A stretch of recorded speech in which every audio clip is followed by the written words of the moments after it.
Honorable Mohammed Ali, HSC, CBS MP.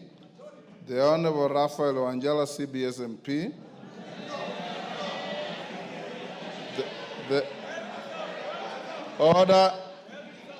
The Honorable Kangoko Bowen, CBS MP. The Honorable Engineer Vincent Musyoka, CBS MP. The Honorable Kimani Kuria, CBS MP. The Honorable Haika Miziki, CBS MP. The Honorable Abdi Shuria, CBS MP. The Honorable Yusuf Haji, CBS MP. The Honorable Gabriel Tongoyo, CBS MP. The Honorable George Kariuki, CBS MP. The Honorable Dr. John Mutunga, CBS MP. The Honorable John Kiari, CBS MP. The Honorable Nelson Koech, CBS MP. The Honorable Peter Lochakapong, CBS MP. The Honorable Stephen Karani, CBS MP. The Honorable Eric Muchangi, CBS MP. The Honorable Nelson Wamboka, CBS MP. The Honorable Fatuma Zainab, CBS MP. The Honorable Rose Museo, CBS MP. The Honorable Dr. Makali Mulu, CBS MP. The Honorable Janet Sitiane, CBS MP. The Honorable Tom Joseph Kajwang, CBS MP. And the Honorable Johnson Naika, CBS MP. Honorable members, you will note that the members conferred state commendations are members of the Parliamentary Service Commission, chairpersons of committees, and other ranking members who served for more than 3 terms. In making recommendations, the committee considered other factors including longevity of service in Parliament and performance during the just concluded 14th ESC in the Parliamentary Games, whose agenda is about regional integration. I do note that many members will desire to be part of this list, but slots are ordinarily very limited. I urge the House to take a moment to congratulate them for earning this well-deserved state recognition. Congratulations to all those members. Honorable members, among those who also conferred with state honors were 9 members of staff. Please allow me on your behalf to recognize one of them, Ms. Anne Wambui Njoroge, the immediate former Director of Hansard and Audio Services, who is seated in the Hansard box. You may stand up, Anne, just below the Speaker's gallery. I've singled out Ms. Njoroge because she's retiring from the parliamentary service with effect from last week, Friday, 7th February 2025, after 33 years of distinguished service to Parliament. Honorable members, Ms. Njoroge joined Parliament in 1991 during the 6th Parliament at the level of Hansard reporter in the National Assembly after 1-year stint as a teacher at Kwale High School, having graduated from Kenyatta University. She has therefore served 8 parliaments, being the 6th, 7th, 8th, 9th, 10th, 11th, 12th, and the current 13th Parliament. As a career Hansard reporter, she committed her life to the production of precise records of plenary proceedings and committee sessions in the form of Hansard reports. She steadily rose through the ranks of Hansard reporter, 1 assistant Hansard editor, senior assistant Hansard editor, and deputy Hansard editor, and ultimately ascending to the apex position of director Hansard and Audio Services. And you may take your seat. Her notable milestones include the restructuring of Hansard and Audio Services for better service delivery, the formulation of policies that have improved the processes of production of the Hansard reports, and the ongoing project of digitizing production of the Hansard. Indeed, in recognition of the stellar services rendered by Ms. Anne Njoroge to Parliament and the nation, the Parliamentary Honors Advisory Committee recommended her to His Excellency the President, who awarded her the Order of the Grand Warrior, OGW, in December 2023. Honorable members, her presence today in the Hansard box is of great importance, and we thank her for her 33 years of service and diligence in overseeing the production of the Hansard report of our proceedings as the Director, Hansard and Audio Services. On behalf of the National Assembly, the Parliamentary Service Commission, and indeed on my own behalf, I wish to thank Ms. Anne Wambui Njoroge, OGW, for the more than 3 decades of her dedication to the service of the Parliament of Kenya and indeed to the Republic of Kenya. We congratulate and wish you well in your next phase of life in retirement. Honorable members, before you go to what looks like some arguments you are going to have this afternoon, allow Anne to have a dignified send-off by allowing me to invite one of your colleagues who worked with Anne in the Hansard section before he branched off to go and become the Speaker of Baringo County Assembly, and later coming back as the member for Baringo North. Is it Tiati now? The Honorable Kamate.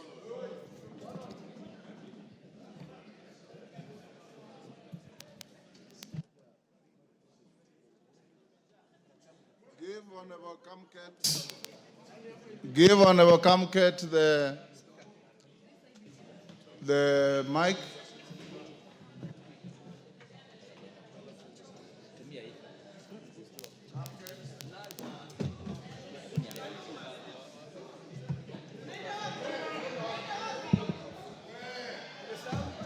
Thank you very much, Mr. Speaker. Yes.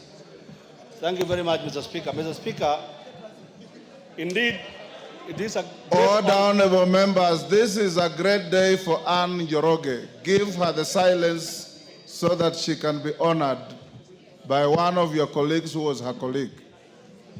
Thank you, Mr. Speaker. Indeed, Mr. Speaker, it is a great honor for me to get the opportunity to pay tribute to my former boss, Ms. Anne Njoroge.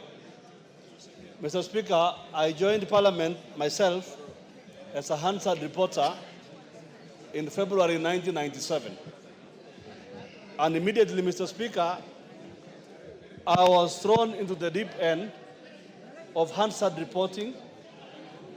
But I was lucky, Mr. Speaker, to have had a very dedicated, humble, and determined public officer who trained me, Ms.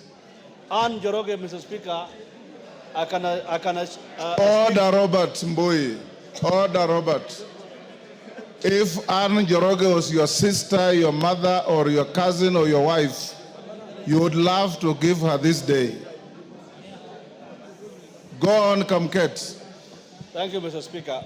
Mr. Speaker, Ms. Anne Njoroge is a very dedicated officer, Mr. Speaker. And so, Mr. Speaker, that box, Mr. Speaker, the Hansard box, is a box that is very familiar to me. I have sat in that box, Mr. Speaker, for a very long time, under the guidance of that very humble and hardworking public servant.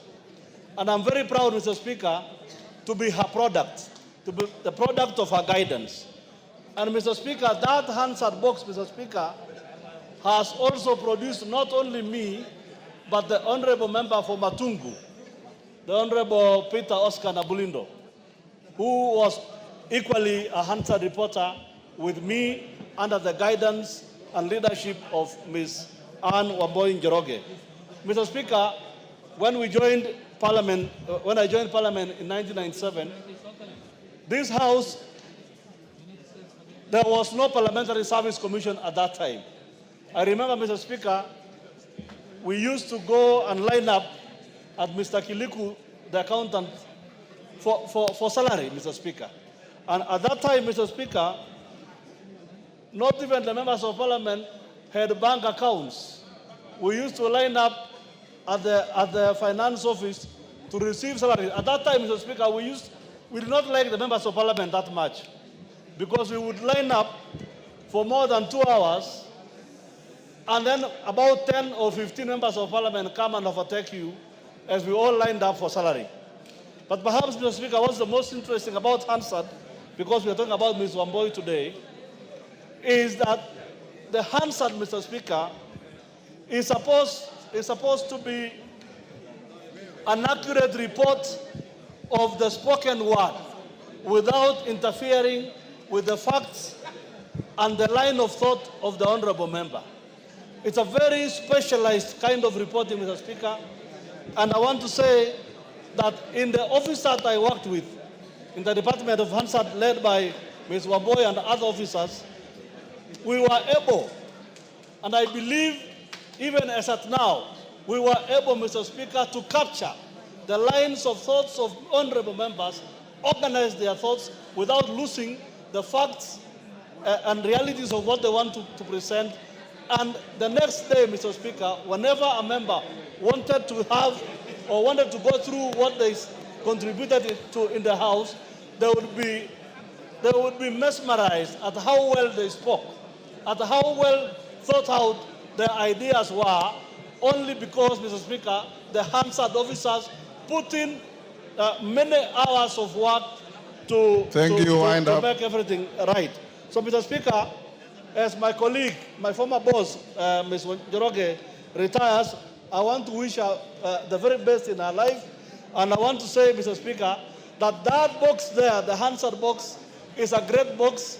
And all officers of parliament who have worked in other departments, those who have made it to members of parliament, I want to say that everybody has a chance in life to be a leader of this country. And Ms. Anne Wamboi Njoroge is a great person. She's a great woman, and I'll forever be grateful to her as a person whom she mentored into the great member of parliament I believe I am today, Mr. Speaker. I thank you, Mr. Thank Speaker. you. The second and last tribute to Ms. Njoroge is from Owen, Baya, who represents the constituency where she came from before she came here. Okay. Honorable Speaker, I rise today to salute a distinguished public officer, Mrs. Anne Wamboi Njoroge, who has recently retired from her position as the Director of Hansard and Audio Services in the National Assembly. Mrs. Njoroge's journey in the public service began on October 7th, 1991, when she was first appointed as a Hansard Reporter 2 in the Hansard Department. Her dedication and commitment saw her rise through the ranks until she was promoted to the position of Director, Hansard and Audio Services in the National Assembly, the position she recently retired from. Mrs. Njoroge has been an integral part of the Hansard Department and of the National Assembly, contributing to the accurate and comprehensive recording of parliamentary proceedings. Her meticulous attention to detail and commitment to excellence have ensured that the Hansard reports remain a reliable and valuable resource for members of parliament, researchers, and the public. Honorable Speaker, before joining public service, Mrs. Njoroge served as a teacher at Kwale Boys High School, where she taught many students, including Mike Mbuvi Sonko, former Makadara MP and second Nairobi County Governor and first Senator of Nairobi County in Form 2 in 1990. Honorable Speaker, Mrs. Njoroge's tenure has seen her work alongside many prominent figures in Kenyan politics, including the late President, His Excellency President Mwai Kibaki, the late Honorable Michael Wamalwa, the late Honorable Jaramogi Oginga Odinga, the late George Anyona, the late Honorable Martin Shikuku, the late Honorable Henry Nthenge, the late Honorable Kenneth Njindo Matiba, the late Honorable Jeremiah Nyaga and his sons, the Honorable Norman Nyaga and the late Joe Nyaga, the late Honorable David Mwenje, the late Honorable William Olen Timama, and the late Honorable Bonaya Godana, to mention but a few. I'm also told that she taught the Honorable Mashetani, the former MP for Lunga Lunga. She recalls memorable events, Mrs. Njoroge, such as one, members' induction in 2013, where she presented on parliamentary privileges and gave the example of Honorable George Nyanja, the former MP for Limuru constituency, who jumped the fence along Uhuru Highway in the 1990s to avoid being arrested. She also recalls the firm chairmanship of the late Honorable Anyona as the chairperson of the Public Accounts Committee, and the late Jaramogi and the late Kijana Wamalwa as their chairpersons of the Public Investments Committee. The Honorable Anyona was also a firm deputy speaker. Honorable Speaker, Mrs. Anne Wambui Njoroge's contribution to the Hansard Department at the National Assembly has left a lasting legacy.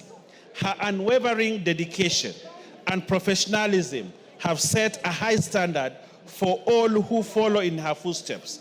As we recognize her invaluable service, let us extend our heartfelt gratitude and best wishes for her future endeavors. Honorable Speaker, please join me in recognizing and celebrating on a remarkable career of Mrs. Anne Wambui Njoroge. Honorable Speaker, I would like to salute and I give you the greetings of the Leader of the Majority, Honorable Kimani Ichung'wah. Thank you very much. Honorable members, can we have a foot thumping for Ms. Njoroge? Thank you. And we wish you well in your remaining productive years in public life. And may God give you guidance and protect you. Next.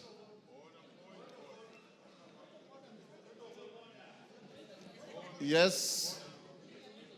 Yes, Millie Odhiambo. Thank you, Mr. Speaker, for giving me this opportunity. Mr. Speaker, let me take this opportunity to wish all the members Happy New Year. And Mr. Speaker, also to congratulate all the members that have been awarded, and also to congratulate Anne for the amazing work that she has done for the Parliament. And Mr. Speaker, also just my concern as a woman leader, that I hope that when you have a woman rising to that level, that there will be another woman who will be able to either go that high or to a level almost as high, because women are not usually represented at that high level. Mr. Speaker, having said that, and even in acknowledging the members, I know that your committee forgot me, but you will correct that in their words.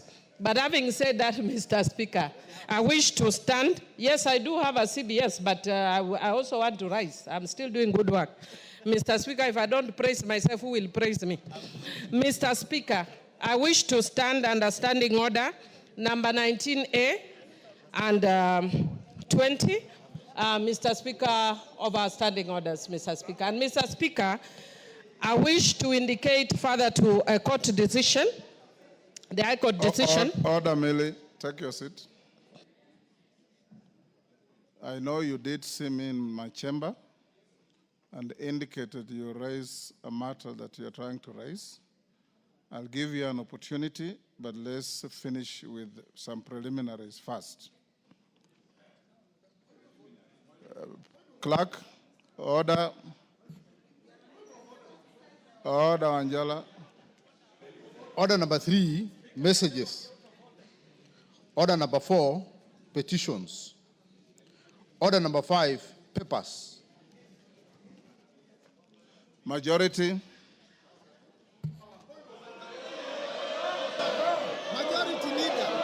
Honorable Speaker, I beg to lay the following papers on the table of the House today, Tuesday, February 11th, 2024. 1, the Auditor General's report on...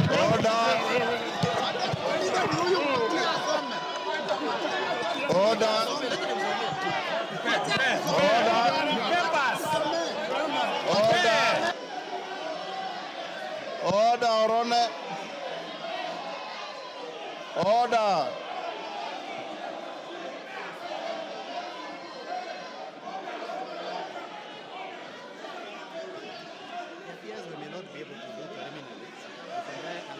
Order.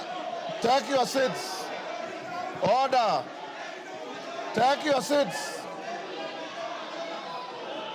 Order. Order, members. Order. I will order that matter to be stayed. Let me hear Millie Odhiambo's point of order. Order. Millie Odhiambo, I'll hear your point of order. Order. I will hear Millie Odhiambo's point of order. Order. Order. Honorable members, take your seats. Millie Odhiambo. Thank you, honorable members. Order. Member for Kilifi. Honorable Millie Odhiambo, take the floor. Millie Odhiambo. Thank you, Mr. Speaker. Mr. Speaker. Order. Let's order. Millie Odhiambo, take the floor. Order. Thank you, Mr. Speaker. Mr. Speaker. Order. Mr. Speaker, I rise under Standing Order 19A and 20. Mr. Speaker. Hold on, Millie. Honorable members, can we hear Millie Odhiambo? Order, Wanjala. Order. Order. Order. Honorable Gertrude Mbeyu and those who are conducting themselves like you, Honorable Mawade, the excitement does not preclude the application of standing orders. And if I see you getting rowed again, I'll request you to leave the chamber. Millie Odhiambo. Order. Thank you, Mr. Speaker. Mr. Speaker, I stand under Standing Order 19A and Standing Order 20. Mr. Speaker, and in furtherance of a recent decision by the High Court HTC number E202 of 2023, Kenneth Njagi Njiru and 11 others versus the National Assembly of Kenya and others.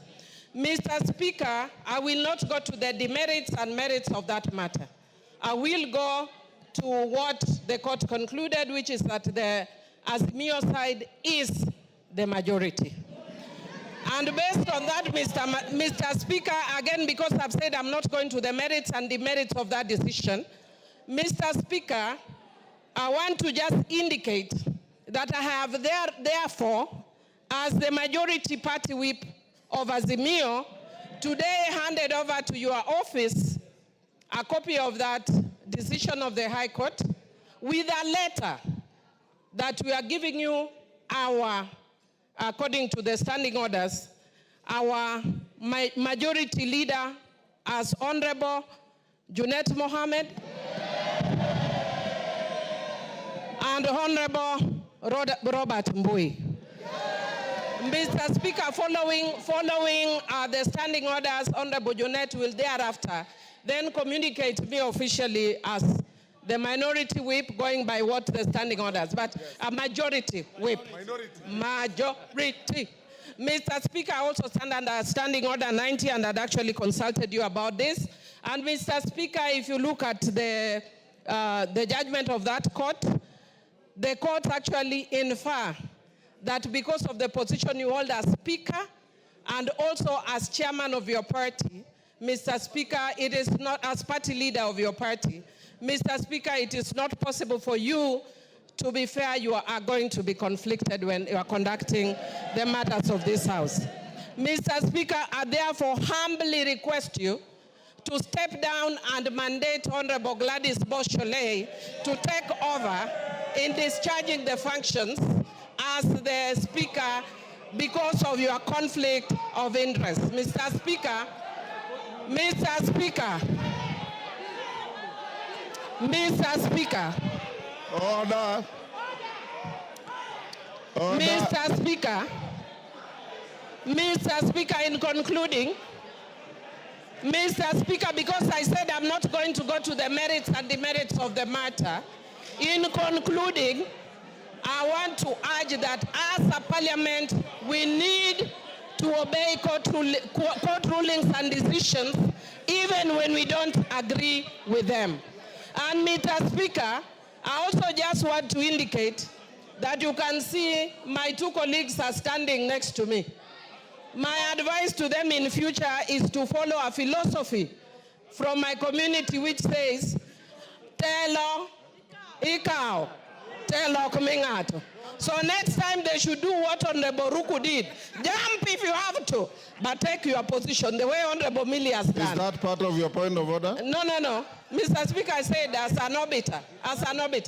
And Mr. Speaker, I would also just want to say, very finally, also as an obiter, Mr. Speaker, people are also talking about broad-based. Again, I'm very careful. I'm saying this as an obiter. It's not my substantive argument. Mr. Speaker, people talk of broad-based. Yeah, and even when you look at the decisions of the arguments of the court, they keep making reference to the de jure and the de facto. And many things may have changed over time. And Mr. Speaker, I'd want to say that actually if you look at this side of the House today, we are seeing broad, Mr. Speaker. Mr. Speaker, if we want to see good faith, we want to see if it is also based. It is broad.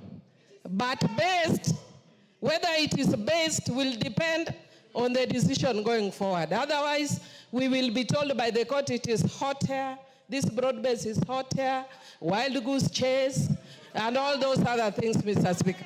Thank you, Mr. Speaker. I move. Order, members. Order, members. Maintain your silence. Millie Odhiambo has raised 2 points.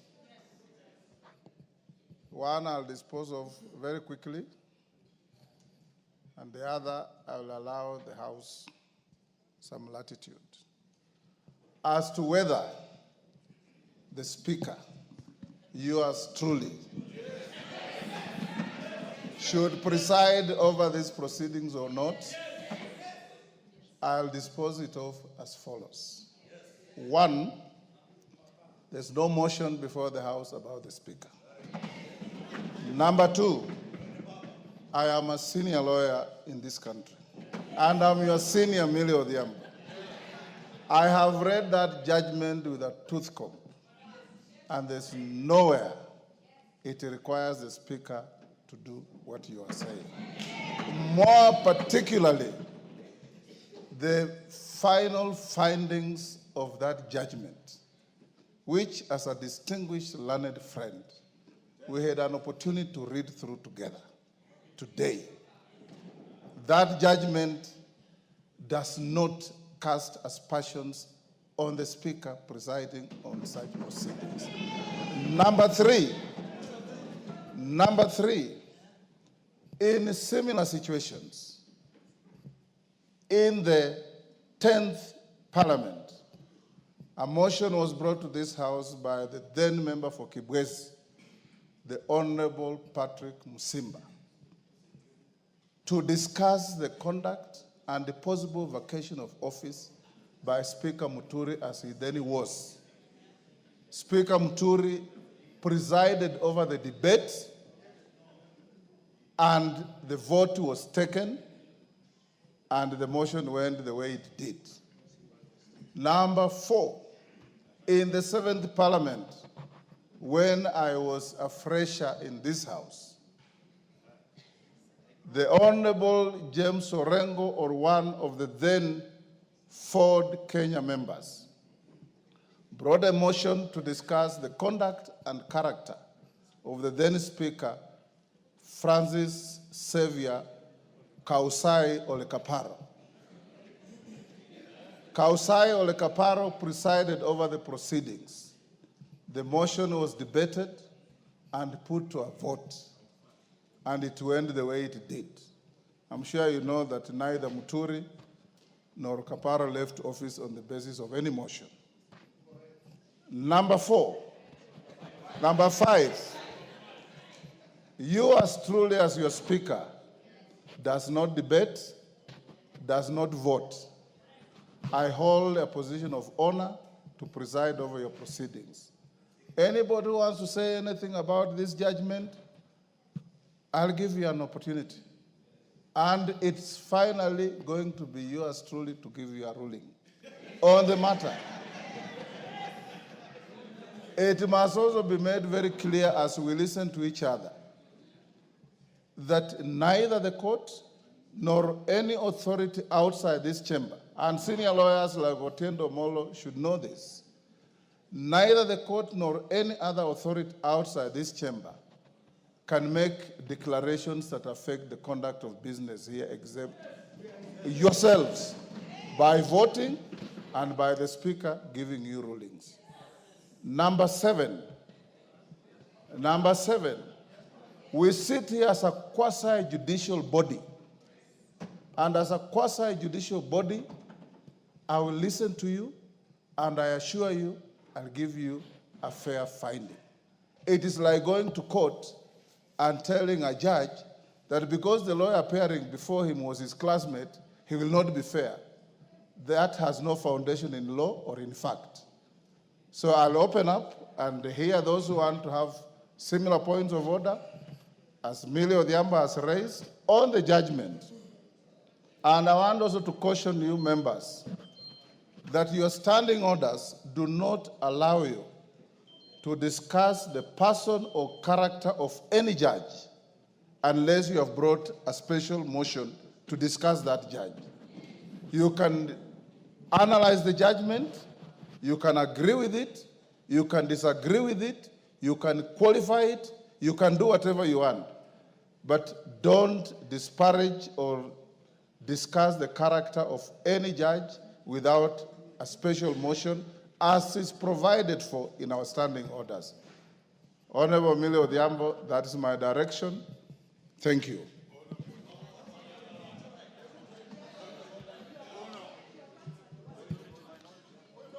Yes, Wanjala. What's your point of order? Give him the mic.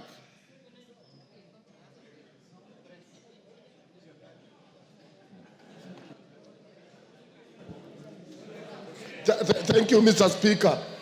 Thank you for the first clarification, which we have humbly understood and agreed with. But, Mr. Speaker, you have left out the second issue about the majority leader in the House. Order, Angela. That is exactly the issue that Millie raised. That she has written to the Speaker. Yes, I've received the letter. I'll analyze it. I have given you an opportunity to speak to her point of order or any other point of order. Yes. Yes, Junaid Mohammed. Mr. Speaker, first I want to say today that I am privileged to speak from the seat of the majority leader. Mr. Speaker. Because, Mr. Speaker, even when I sat on the seat, it is very warm, Mr. Speaker, unlike mine, which was very cold, Mr. Speaker. I didn't know the seats of Parliament have different warmth, Mr. Speaker. But, Mr. Speaker, I don't foresee myself leaving this seat anytime soon. I don't see myself leaving this one anytime.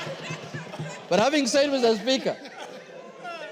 Speaker, as you are aware and as you have alluded to, Mr. Speaker, there is a court ruling. A ruling of court consisting of 3-judge bench, Mr. Speaker. Mr. Speaker, a court ruling has only got 2 decisions, Mr. Speaker. There is no third way about it. One is to obey it, and secondly, if you have any avenue of appeal, you exercise that right of appeal, Mr. Speaker. There is no third way about it, Mr. Speaker. And the court ruling, what we went as Azimio after the election, after your decision here, Mr. Speaker, what took us to court was for the court to interpret for us the constitutionality of your decision on who's the majority party and who's the minority party in this House, Mr. Speaker. And the issue of the Speaker came in as obiter, Mr. Speaker.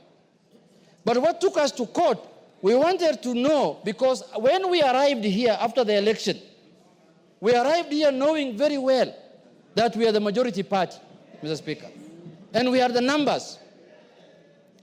But midway, we ended up losing numbers through your ruling, Mr. Speaker. And that is what took us to court, to ascertain whether we are the majority and whether we are the minority. And luckily, the court has made its ruling, albeit late, Mr. Speaker. We expected this ruling much, much earlier than this time, Mr. Speaker. But it is better late than never.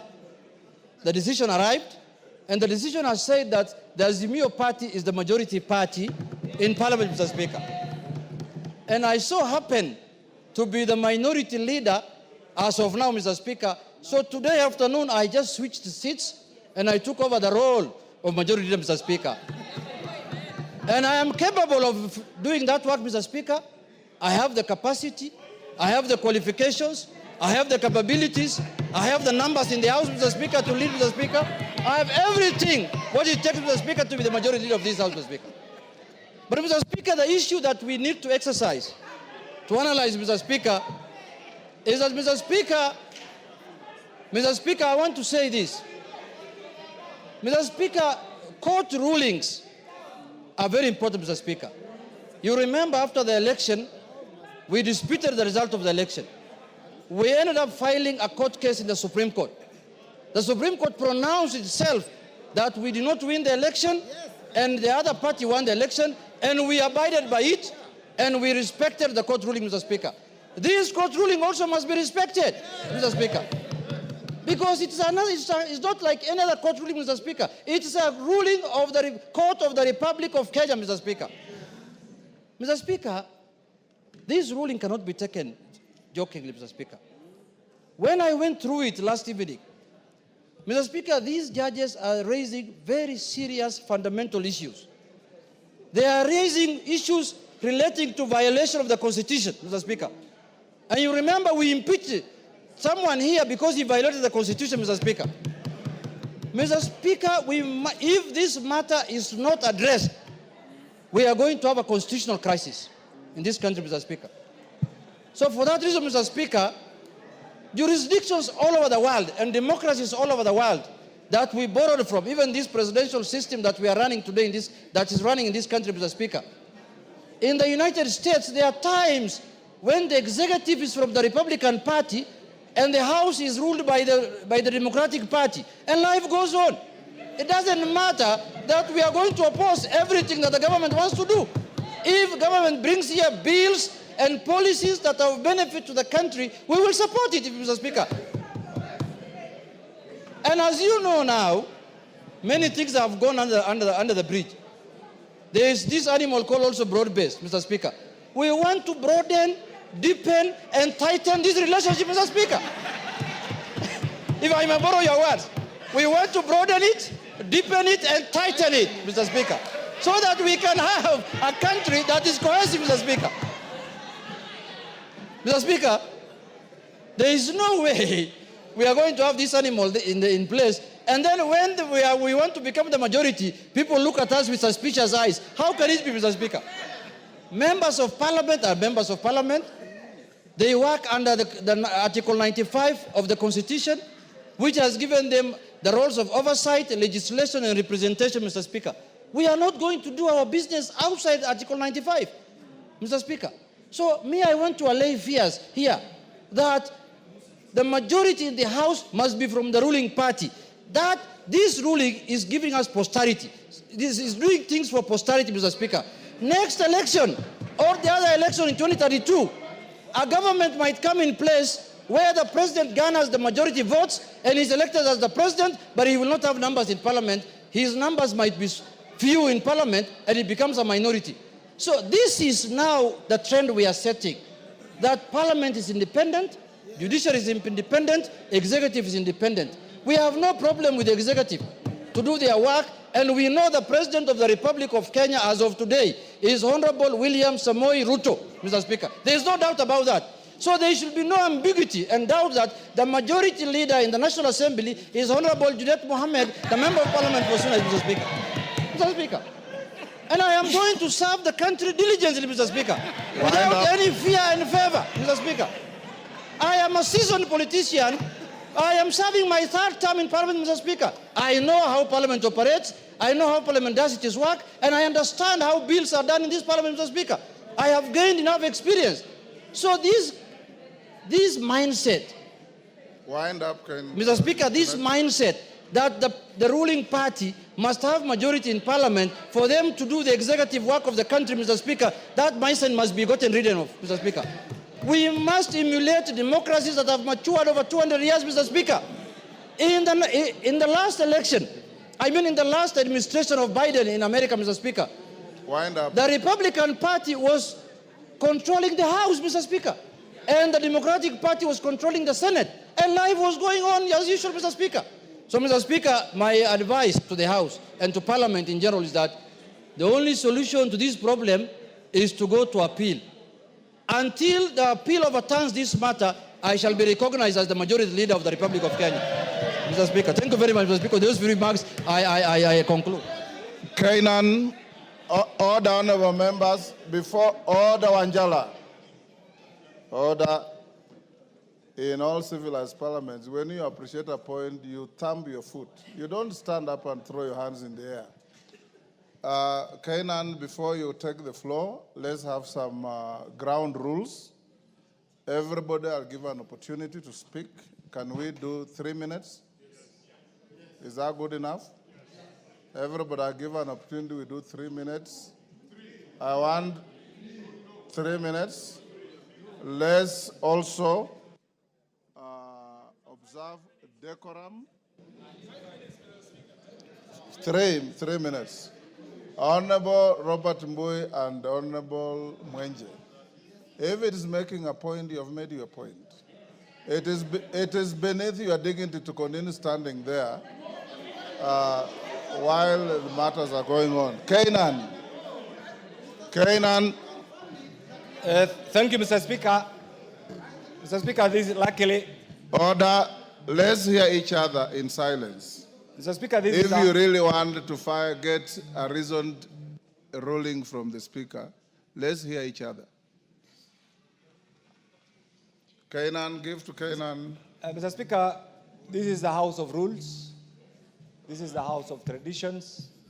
This is the House that enjoys being a quasi-judicial institution. Mr. Speaker, on the face of it, I want to take this opportunity to welcome my colleagues to this very important session and say that the Kenyan people outside there are really looking upon us to deliberate in a civilized manner and guide this nation.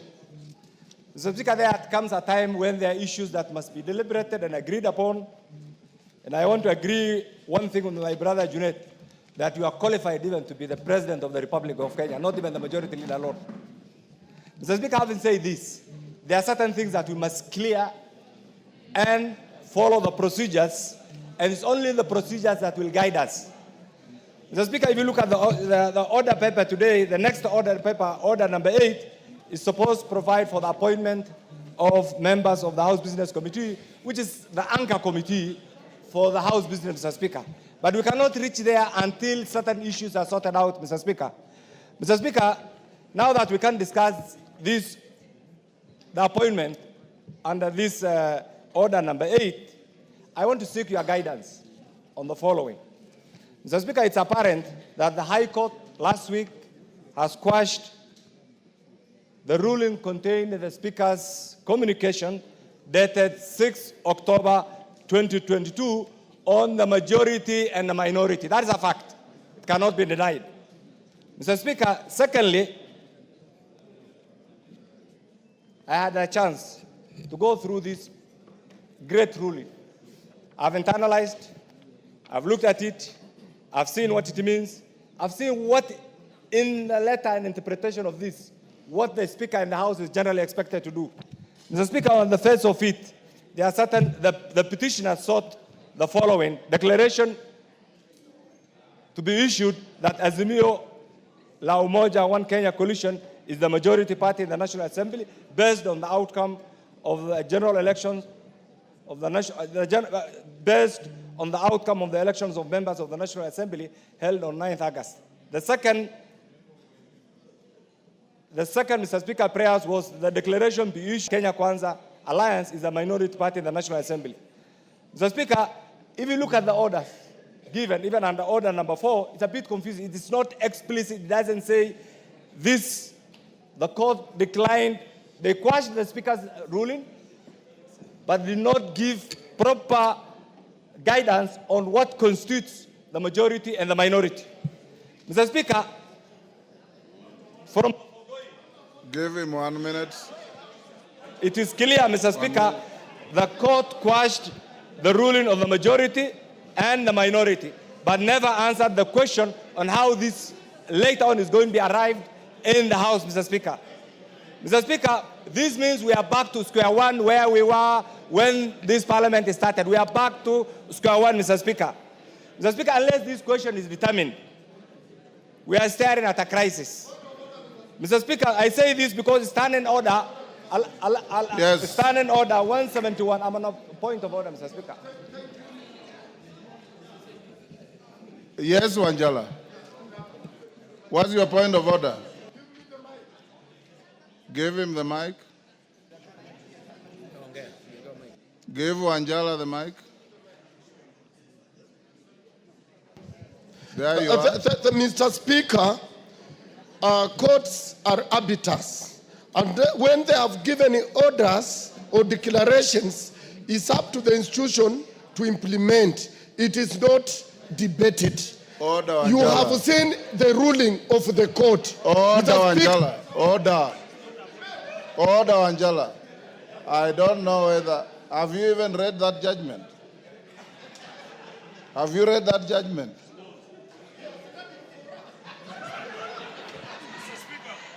Kainan, wind up. I'm trying to say that unless this question pursuant to Standing Order 171 is determined, we are facing a crisis, and this crisis can only be sorted out with a proper guidance from the Speaker. And therefore, Mr. Speaker, what I'm trying to say is this. This state of affairs, Mr. Speaker, portends a crisis for the House, Mr. Speaker, and therefore we want your guidance, Mr. Speaker, pursuant to Standing Order 171, on which party is the majority and which party is the minority. Once that is determined, Mr. Speaker, all the other things will flow, Mr. Speaker, and therefore I want to seek your guidance on this. Osoro. Thank you very much, Honorable Speaker. Honorable Speaker. Mr. Speaker, he's occupying our space, Mr. Speaker. Order. Why can't they just move to their side? Order, majority. Order. Order, Robert Mbui. Order, Robert Mbui. If you listen to me carefully, Robert Mbui, order, members. And I want you to listen to this carefully. Order, members. Order. I did say, Robert Mbui, and you are misconducting yourself. You are too senior to be told to leave the chamber. I did say, and I want to repeat, and Emilio Odhiambo, who raised the point, has read this judgment clearly. The judgment quashed the direction of the Speaker on the majority-minority. The judgment never declared who is the majority. It is not the court to declare the majority. It is the Speaker of this House. And you better know that. It is the Speaker of the House to declare the majority.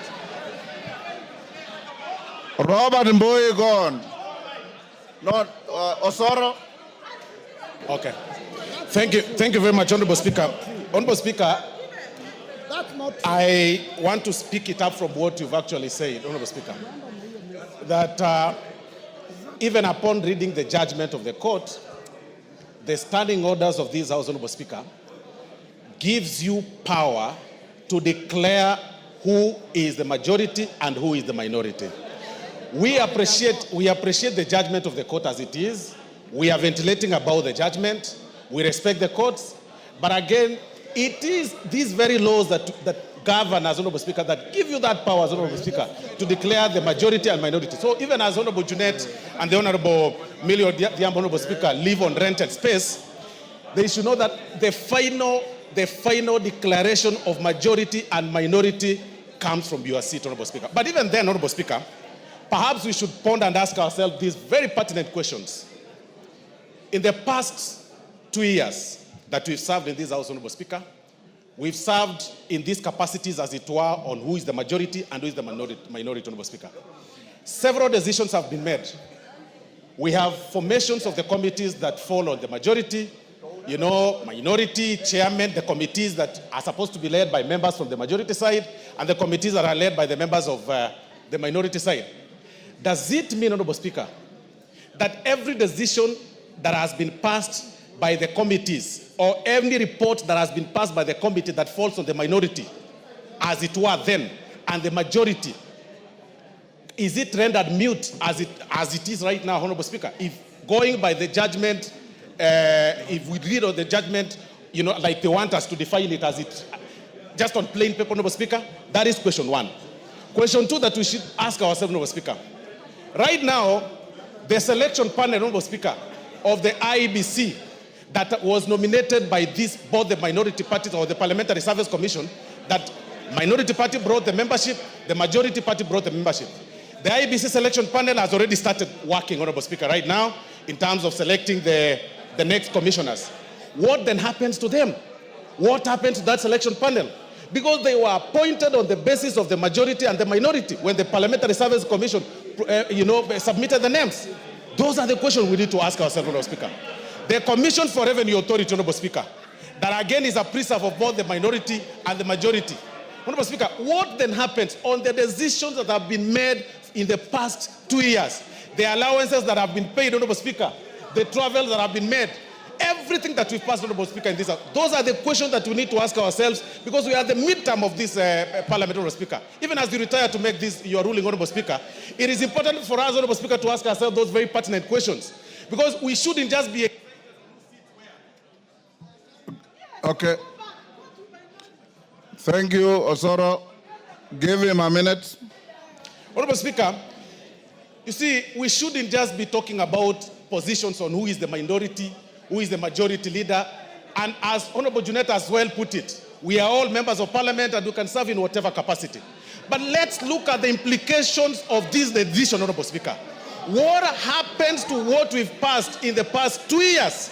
What happens to the right decisions that are leading this country in the past 2 years, Honorable Speaker? What happens to the IEBC selection panel?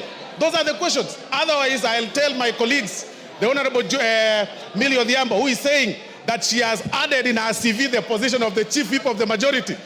She'll only do that, Honorable Speaker, in her dreams. It will not work. Thank you very much, Honorable Speaker. David Ocheng. Thank you so much, Mr. Speaker. Mr. Speaker, I want to thank the three judges. All the honorable members, can we listen to each other? I want to thank Save David Ocheng's time. Order, members. Order. Order, members on their feet. Take your seats. Honorable members, I have given you guidance and I want to repeat. The upshot of the judgment of the court, in law we say, we go back to the status quo ante. Status quo ante. When you go back to the status quo ante, then the House has to make a decision and a finding on who the majority is. The court has not declared any party a majority in this House. Read the judgment carefully. Don't speak from what you are hearing in the air.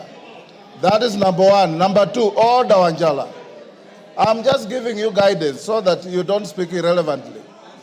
We have gone back to the status quo ante. Convince the House as to its majority, the Speaker will make a finding. On a fact. David Ocheng.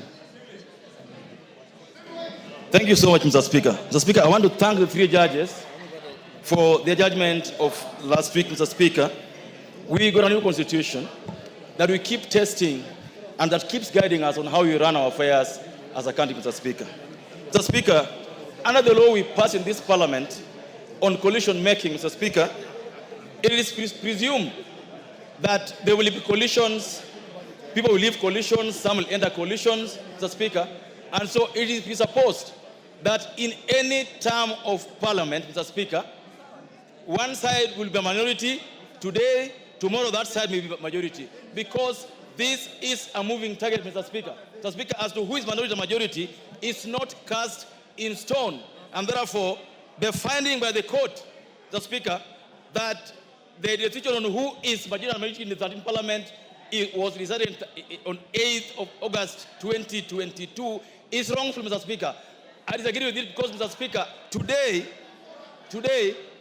if Ford Kenya and ANC that was left Kenya Kwanza, Mr. Speaker, and joined Azimio will have more members than the remaining UDM, Mr. Speaker. And in that regard, Azimio will be the majority party, Mr. Speaker, and will be called upon to make that decision as Speaker and will decide as so. So I disagree with the judge's finding that the decision on who is majority and minority was made once.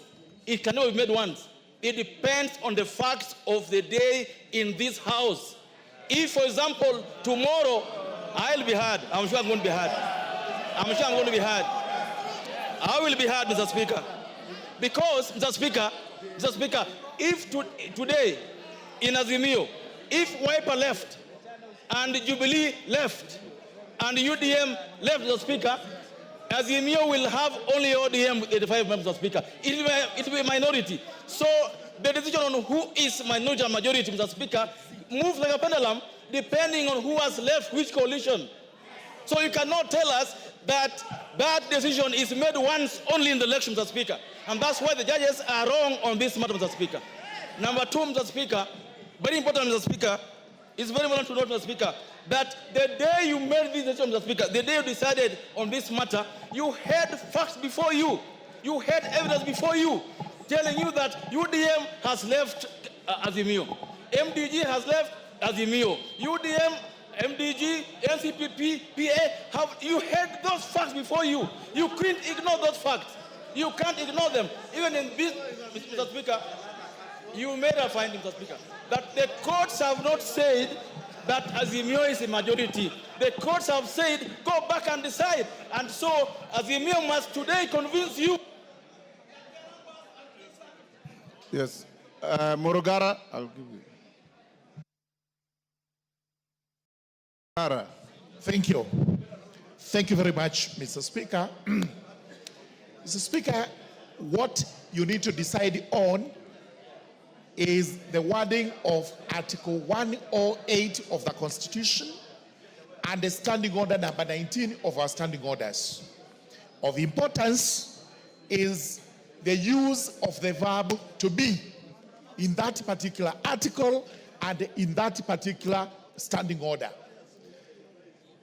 The minority or majority party is the party at that particular moment. And therefore, it is not cast on stone, as the court tried to tell Kenyans, that majority and minority were determined on the election date.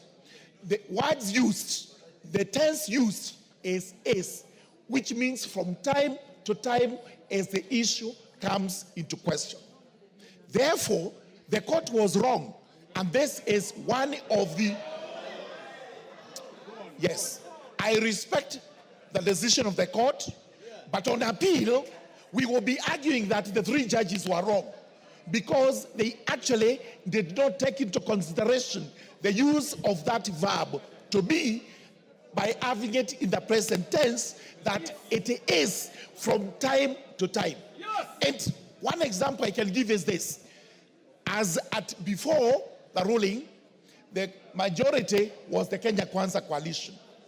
If the parties like UDA actually left Kenya Kwanza, does it continue to be the majority? No. It loses the status because that is determined from time to time by how many members are in the party or how many members are in a coalition.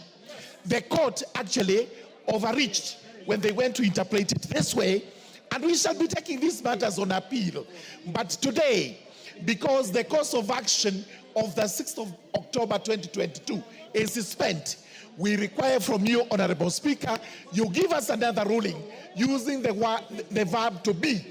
Present tense is, who is the majority and minority today as we speak in Parliament. Thank you, Honorable Speaker. Maklap.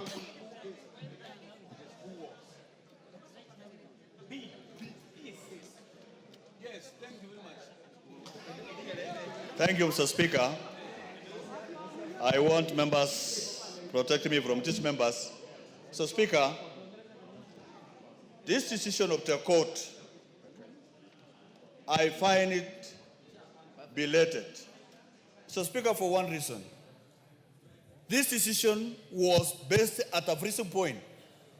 The freezing point was on August 9, after elections, after what was called pre-election coalition agreements. After the 8th and after we were sworn in, Mr. Speaker, there was again post-election agreements, meaning, Mr. Speaker, that the formation of parliament and the composition of parliament and in terms of parties and coalitions is a moving average. Mr. Speaker, it's a moving average that will be determined by interests of members of parliament and the parties that form that particular coalition, Mr. Speaker. You are aware, Mr. Speaker, during your determination, at that time, Mr. Speaker, parties like Jubilee had some members moving to Kenya Kwanza. There were some members, Mr. Speaker, UDM had already changed the position, Mr. Speaker.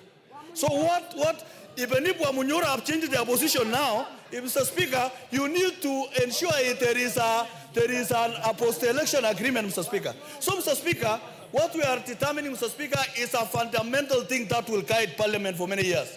Mr. Speaker, we must determine how many post-election coalition agreements that shall continue to be there to guide the majority and minority in Parliament, Mr. Speaker. In that way, Mr. Speaker, we shall have Parliament that are made of people who are very sober, that they know where they are and where they sit, Mr. Speaker. Mr. Speaker, in a parliamentary system, Mr. Speaker, it doesn't matter where you sit here in Parliament. It is only a tradition.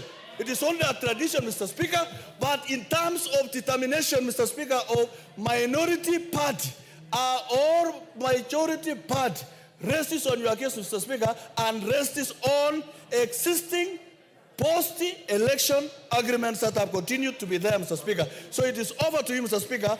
Based on those, Mr. Speaker, this is a continuous moving average and it will continue to change, Mr. Speaker. Thank you, Mr. Speaker. Donya.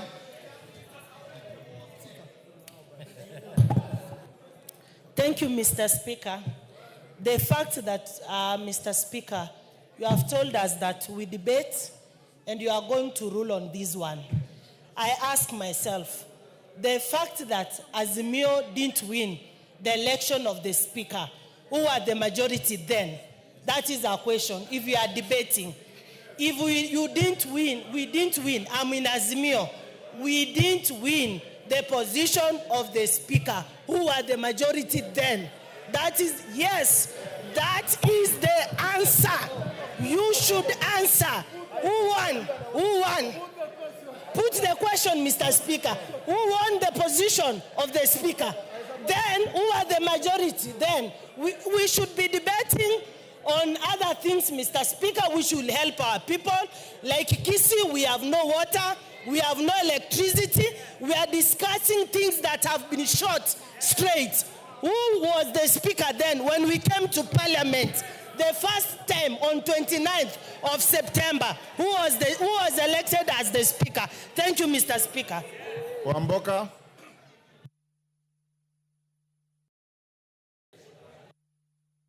Thank you, Mr. Speaker.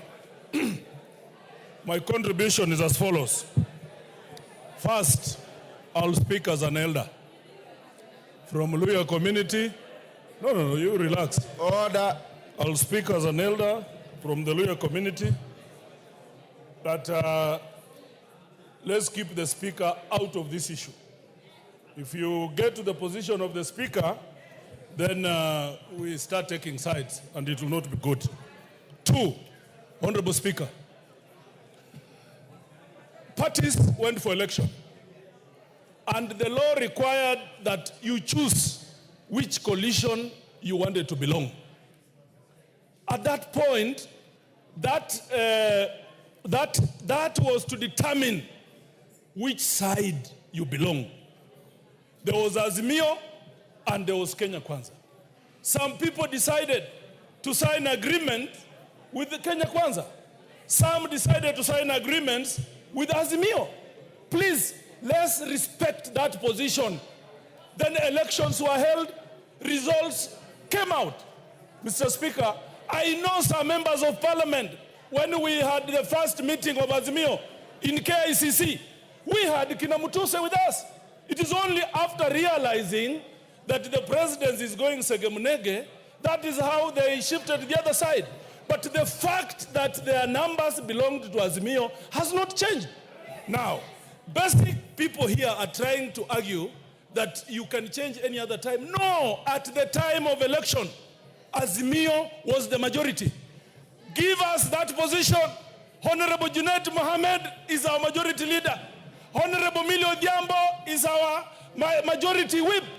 If you feel numbers have changed, bring that here on the table, we discuss it. That is a different thing. But as at election, Honorable Speaker, Azimio Party is the majority party of this House. Let the Speaker rule. If you feel you have numbers, bring it on. We deal with you. In fact, Osoro, you should be very ashamed. I thought you were a lawyer. Your arguments are below and below and below as a basic nursery school class. So you cannot tell us that. We are the majority. Mr. Speaker, what I've said about the Speaker's stance, keep the Speaker out of these matters. Because sisi kama Waluya, hiyo ndio kiti tuko nayo peke yake. Msitufanyie mchezo.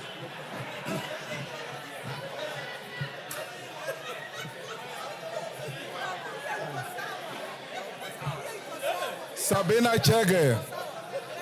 Sabina Chege.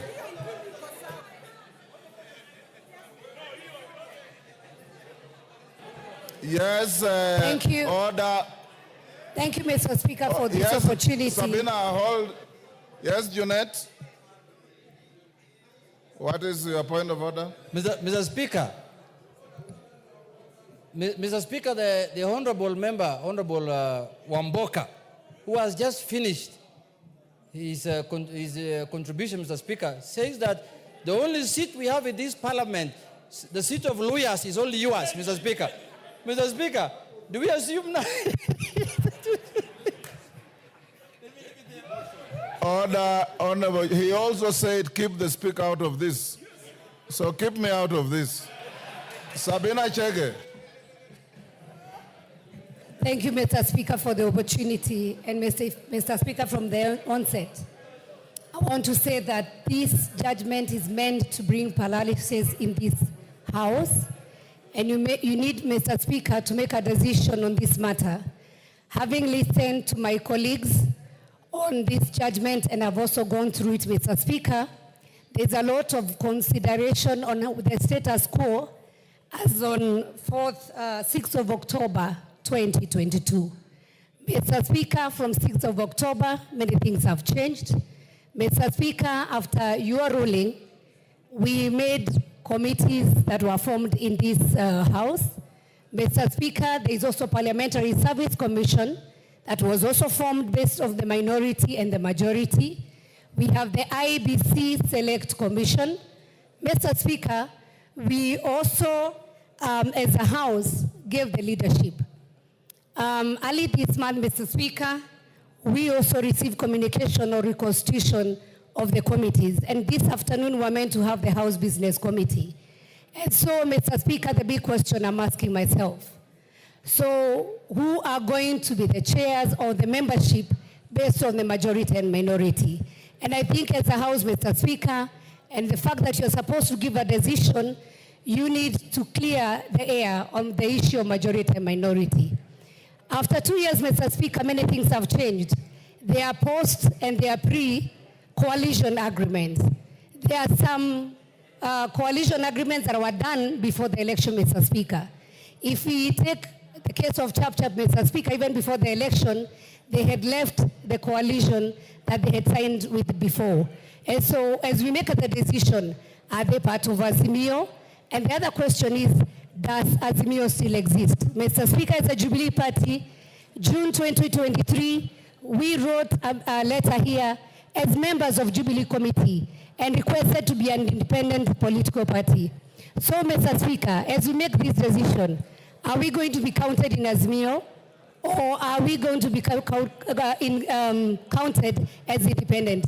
And because, Mr. Speaker, we hold these positions, we need clear guidance, Mr. Speaker, on this issue, so that as the whip sit down to reallocate the position, we know where we belong. Simple mathematics, if people are doubting, we can do mlolongo as year of time. We can do the calculation on who is on Kenya Kwanza, who is on Azimio, and make a decision, Mr. Speaker, instead of wasting time, Mr. Speaker, on precious time where you are supposed to be passing important bills in this republic. Then, Mr. Speaker, finally, there is broad-based government. So where do we stand? Thank you. Otienda Molo. Thank you, Mr. Speaker. Mr. Speaker, for starters, and because not all members have read the judgment, allow me to read 3 paragraphs so that people are in tandem. Paragraph 504.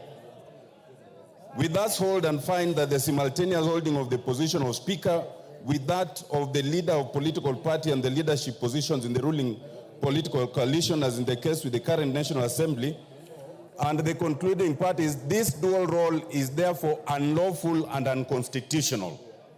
Mr. Speaker, that is paragraph 504. They continue in 505. We hold that the Speaker was elected in accordance with Article 106 of the Standing Orders. The fact that he was a party leader at the time of his election could not invalidate his election. However, for the reasons we have given, his position as the leader of Ford Kenya or the leader of any other political office, for that matter, became untenable and inconsequential the moment he assumed the office of the Speaker of the National Assembly. He could not, and he has no capacity to perform any other functions as a leader of a political party or a political organ as long as he is the Speaker of the National Assembly. I've referred to 2 paragraphs, 504 and 505. That is on the whether the court expressly found the 2 offices untenable. And I will be making a concession separately. Now, 508, and this is important because I think we are debating in ignorance, Mr. Speaker. 508, it is hereby declared that the question as to which party or coalition of parties is a majority in the National Assembly in the 13th Parliament was determined by the sovereign will of the Kenyan voters during the 9th August 2022 general election.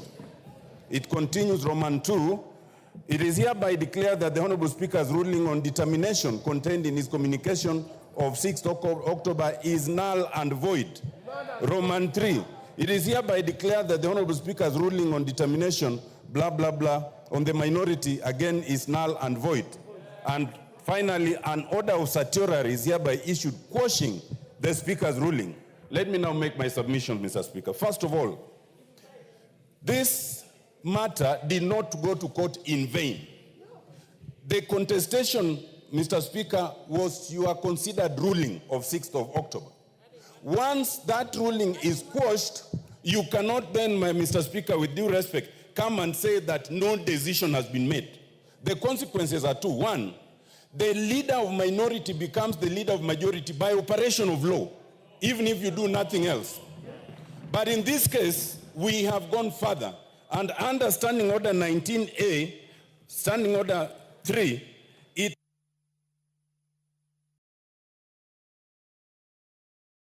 I'll add you 1 minute. 1 minute. Mr. Speaker, under 19A is very clear. The majority party whip shall communicate the name of the members elected under paragraph 1 to the Speaker in writing. And that was already done by the Honorable Millie Mabona. That settles that case. Mr. Speaker, the only way we can start debating whether this decision quashes and changes the position of majority and minority is if we want to practice impunity. Mr. Speaker, and I agree with your observations, it is not in this forum to question the reasoning in the judgment. That must be questioned elsewhere. The only issue is it the finding of the court? And it is. And if we are to be a country that practices the rule of law, let it be appealed. But until then, let it be implemented. Let the Honorable Junaid Mohammed be the majority leader. And it does not matter whether you are in government or not, because we are not debating who's in government and who's not. We are not debating the reasoning. Mr. Speaker, we are not even debating your election because we all participated. Some of us who are not in the other party still voted for you. So, Milemba.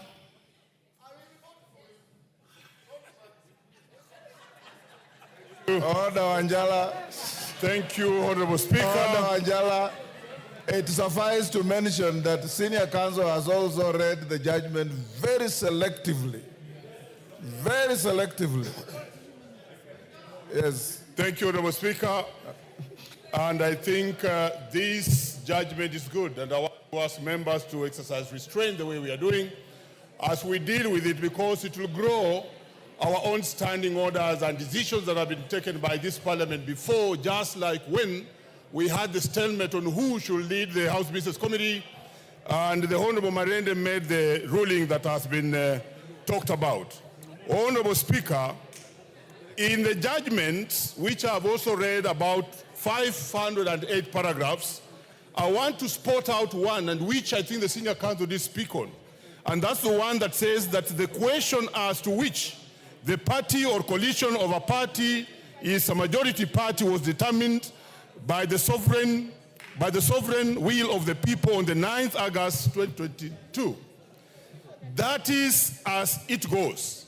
Honorable Speaker, this statement and these paragraphs presumes that Parliament will stay static and there will be no changes in Parliament as at the time when the elections was done.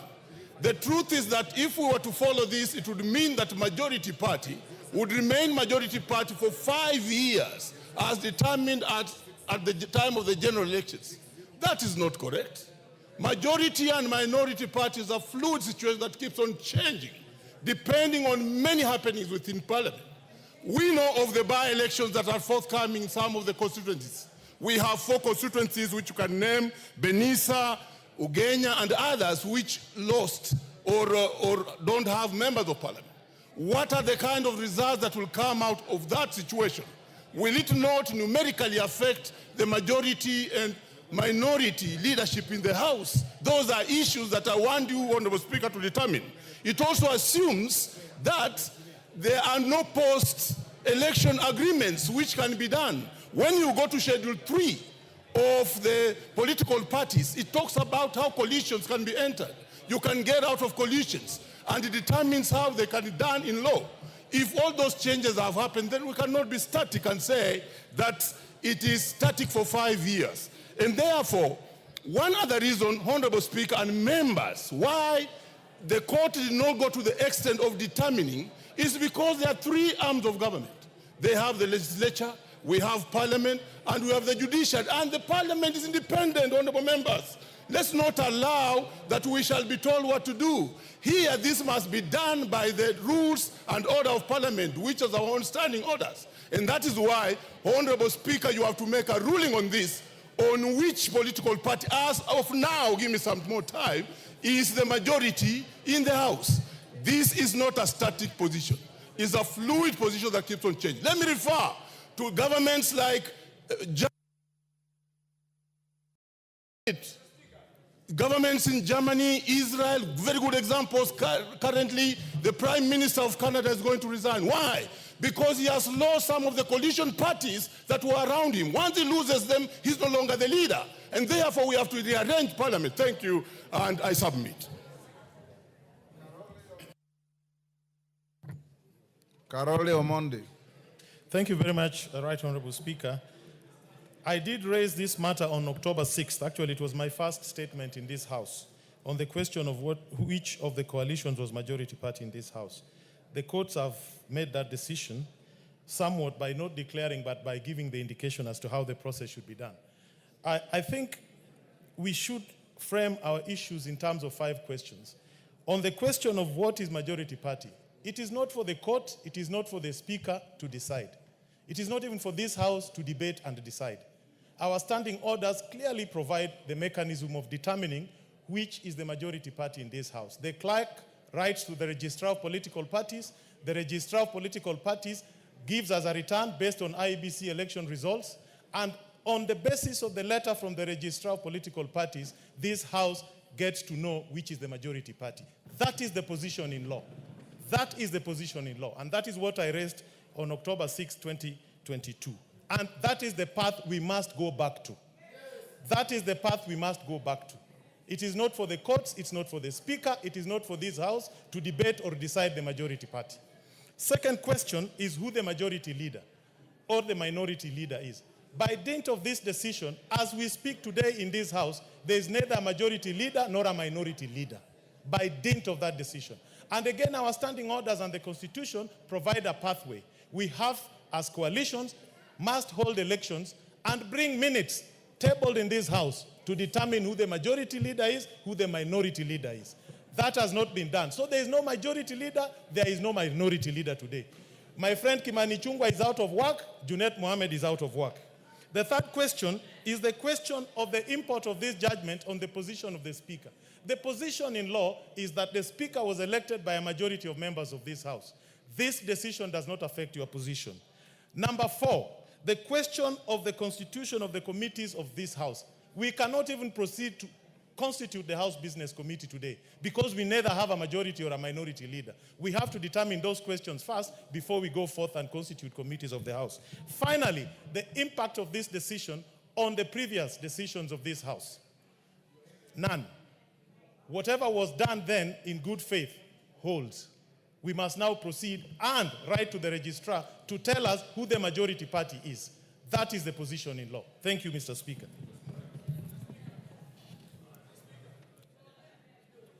Majority Leader for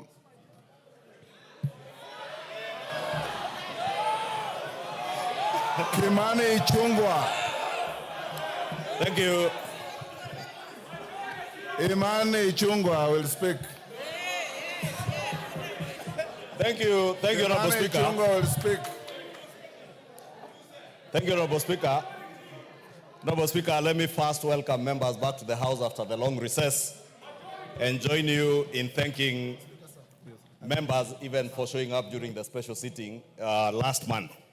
Honorable Speaker, I also take cognizance of the issues before you and before the House. Let me start on a light note, Honorable Speaker, by saying to my brother, Honorable Junet, he said that this seat seems to be warm. And this seat is a seat like any other in this House. I know in a presidential system, Honorable Speaker, any member can sit anywhere. And if the Honorable Junet feels this seat is warmer than his, we must make sure that we warm Junet's seat wherever he sits so that he feels the warmth of the House. Honorable Speaker, the matter before us is a straightforward matter. And I want to agree with many of the things that have been said, including what the Honorable Karoli Omondi has just said, that the import of this court ruling has nothing to do with past decisions of this House over the last 2 years. Because decisions of the House, whether it is legislation, whether it is approvals that we make, are not made by a party. Neither are they made as business owned by the leader of the majority. You can't just dash across the floor like that. Order.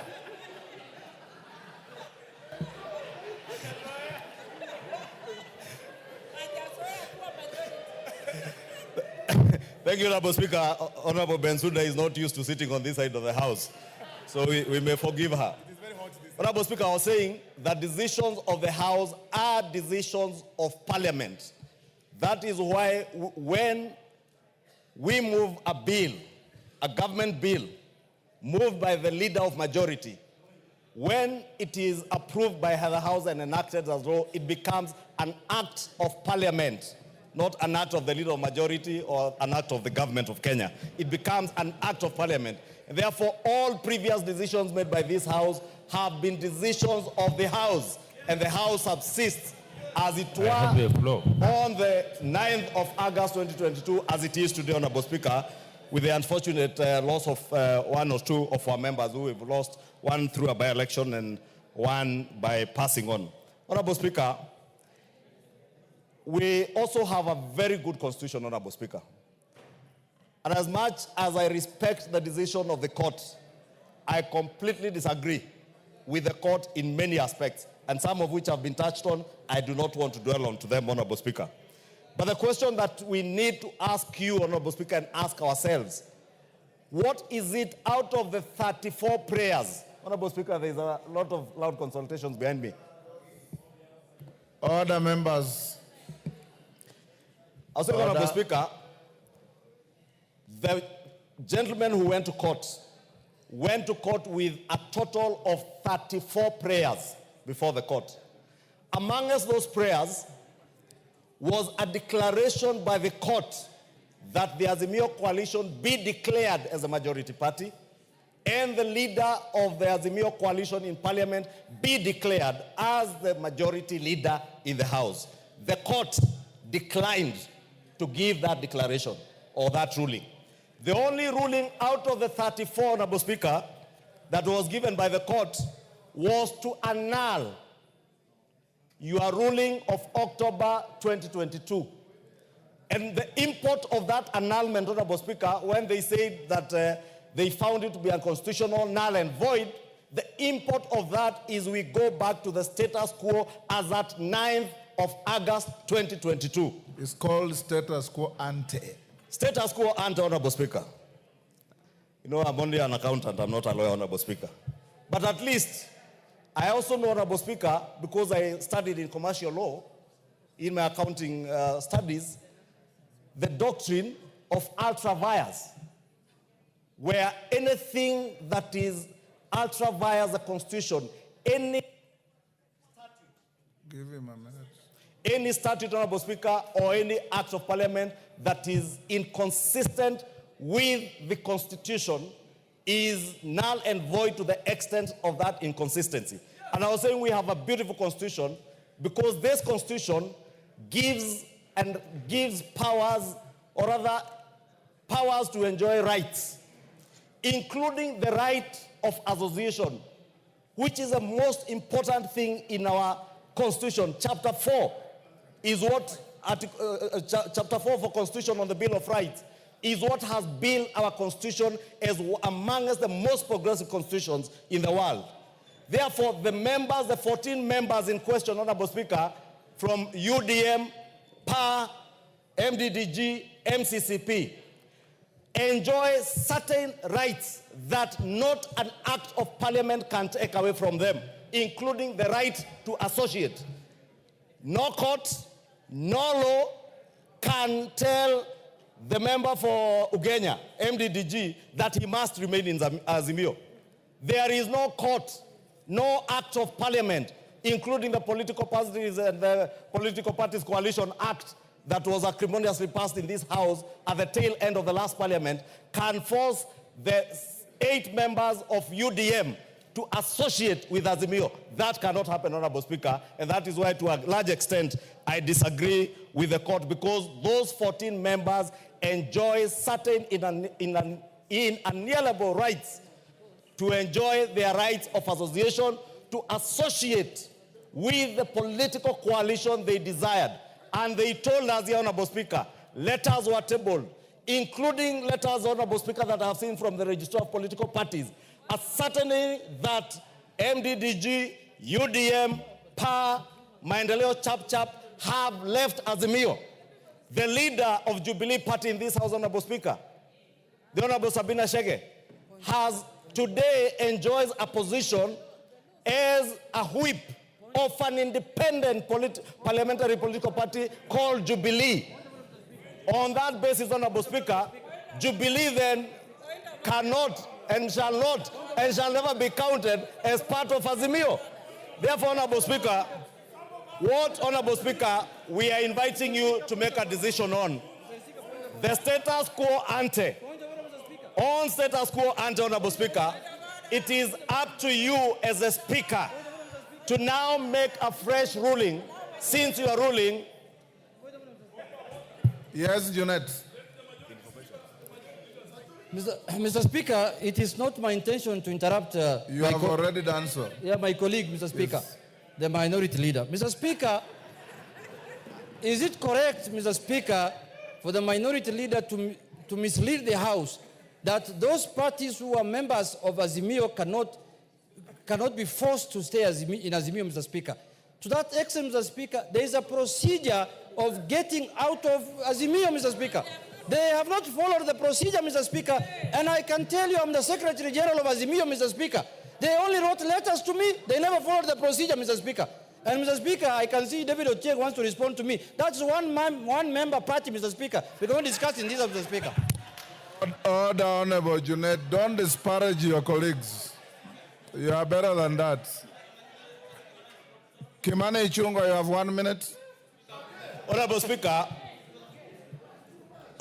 so that I do not waste a lot of time, I was saying that what you are being called upon to determine from the status quo ante is as we speak now, because your decision or your ruling of October has been annulled by the court.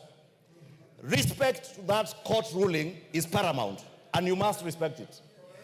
And that is why, Honorable Speaker, myself, in respect of that court ruling, today, I have appeared here and decided to sit with my brother, Honorable Junet, wherever I can sit, Honorable Speaker, because that ruling being annulled now calls on you to now look at the facts as they are today and numbers as they are. Honorable Speaker, you know, last week we got letters from the clerk's office, myself and the Honorable Junet Mohammed, to submit names for the House Business Committee.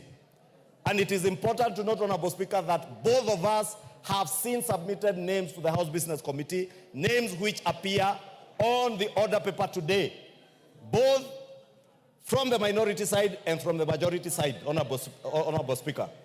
And when we did that, Honorable Speaker, we were cognizant, because we did the letters, some as late as yesterday, of the court ruling. I therefore want to ask you, Honorable Speaker, as you make your decision on this matter, to look at all the facts as they are.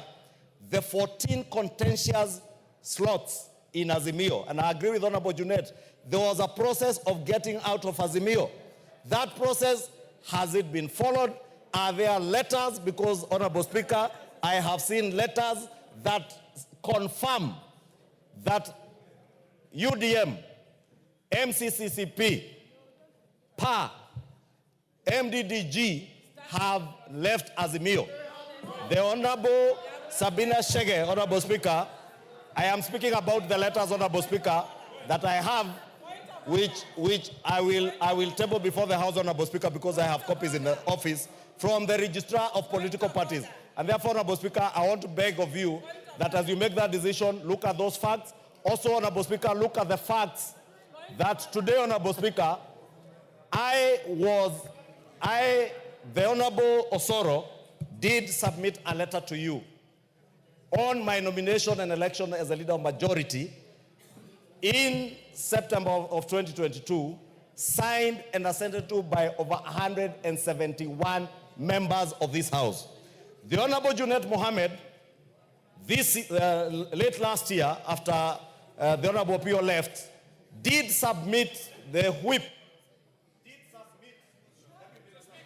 Yes, wind up. The Honorable Junet Mohammed, in his nomination as the leader of minority, did submit a letter nominating him upon election by Azimio coalition as the minority leader, signed by a paltry 80 members of the Azimio coalition. Actually less than even what is provided for in our own standing orders, Honorable Speaker.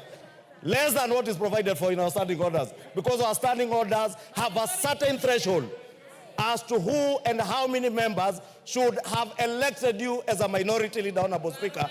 And therefore, Honorable Speaker, it is my humble submission that you have facts on your table. Make a ruling when the time comes. Mwengi Mutuse. Pardon? Thank you, Mr. Speaker, for the opportunity. Yes. Mr. Speaker. Yes, David Ochieng, what is the point of order? I was mentioned advancedly by the Honorable Junet. I told him he was out of order, so you are protected. Mr. Speaker, I just need to mention something, that Mr. Junet claims to be the Secretary General of Azimio. Could you tell this House today where the Azimio offices are in this country? Mwengi Mutuse. Thank you, Mr. Speaker, and if you may protect me that I may be heard in silence. Order, members.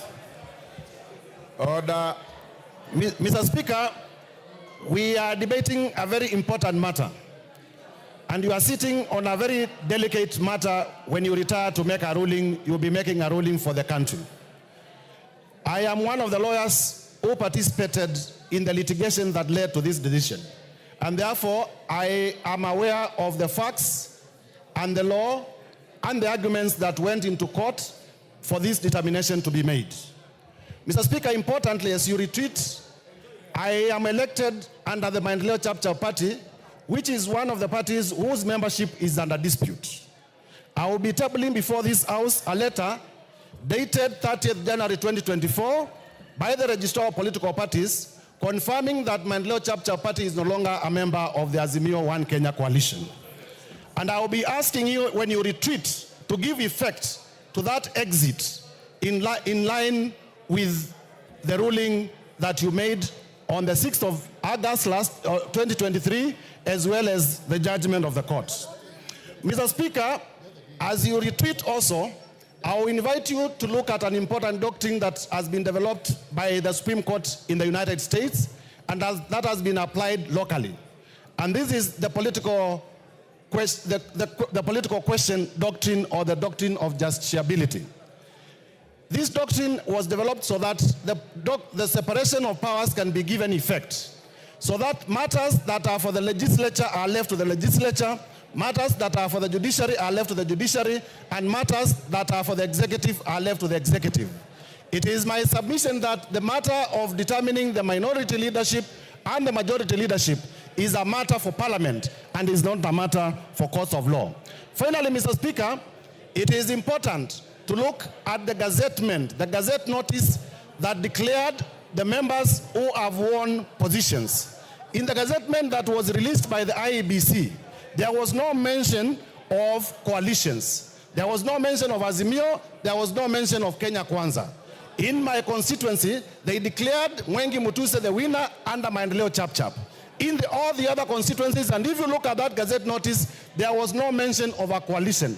And therefore, you cannot assign membership based on the election. You assign membership based on the realities of the day. And this is to say that the issue of minority and majority is a moving target and can change anytime. And therefore, I urge you, Mr. Speaker, as I table this letter, to find that the numbers for Maendeleo Chap, we exited Azimio, and therefore, we should be counted on the Kenya Kwanza side. Thank you. Madenge of Nyeri. Thank you, Honorable Speaker.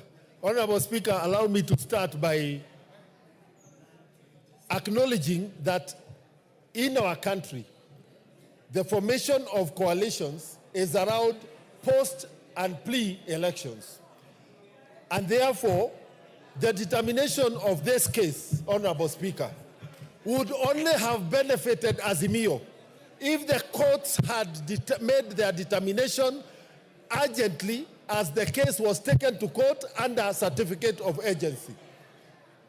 This judgment, coming 2 years late, is unimplementable because the realities are that there have been movements in and out of Azimio. Mr. Speaker, it is important that also this House addresses the judiciary, that it is no longer tenable for the judiciary to certify a matter urgent, but make a determination 2 years late. So where is the urgency? And we must be practical in terms of handling the issues of Kenyans when they go before the judiciary. Honorable Speaker, as at this point in time, the only way out of this quagmire is for you, Mr. Speaker, and Parliament to communicate afresh to the Registrar of Political Parties and give us the facts as they are today, and on the basis of the response from the Registrar of Political Parties, make a determination as to which party has the majority members, and therefore let us move on with the business of the House. Honorable Speaker, I urge you to actually start and make a ruling on this issue. Thank you, Mr. Speaker. Didymus. Mr. Speaker, thank you for this opportunity. I have read the court ruling. The ruling touches on a number of issues that requires constitutional direction, Honorable Speaker, so that nobody else can misuse those kind of things to put this House into limbo, Honorable Speaker. I have singled out from what the court said that because you belong to a political coalition, you are not impartial in a manner that the Speaker of this House is required, Honorable Speaker. As you retreat to make a ruling on this matter, I want you to put your mind on what the framers of our Constitution and our standing orders mitigated when they said that the Speaker of this House doesn't have a vote. When they said that the Speaker of this House doesn't influence in a manner in which the members of this House will make a decision. Honorable Speaker, Kenya as a country and our House takes a lot of what happens in other countries of comparable jurisdictions. An example of a country, the United States, where their system is also purely presidential system. Our system is also presidential, Honorable Speaker. If you look at how Nancy Pelosi presided over the affairs of the Parliament of the United States, Honorable Speaker, yet she belonged to the Democrat Party, Honorable Speaker. If you look at what is happening now, the current Speaker, it belongs to the Republican. But that doesn't stop them from being impartial in their conduct of the affairs of the House, Honorable Speaker. Honorable Speaker, as you make a ruling on this, you must be guided by Article 122 of our Constitution that it makes it very clear that the Speaker of the House doesn't participate in the affairs of the House, Honorable Speaker. Last but not least, the role of the courts is not to make any law, but to interpret the law. When we went to elect you as Speaker of this House, we were guided by the standing orders. There is no qualifications as to which, on whether the Speaker should not be a member of any political party. And above all, Honorable Speaker, the Speaker is a member of Parliament. So as you retreat to make the determination, you must bring to the attention of the country that the Speaker is indeed a member of Parliament, but not a civil servant. I beg to differ with the ruling of the court, Honorable Speaker. Major Bashir. Thank you, Honorable Speaker, and I want to give my input on this matter. Honorable Speaker, this matter is a matter that you have ruled on 6 October 2022. It's now almost 2 years, and looks like you have been taken back on something that you have made a ruling.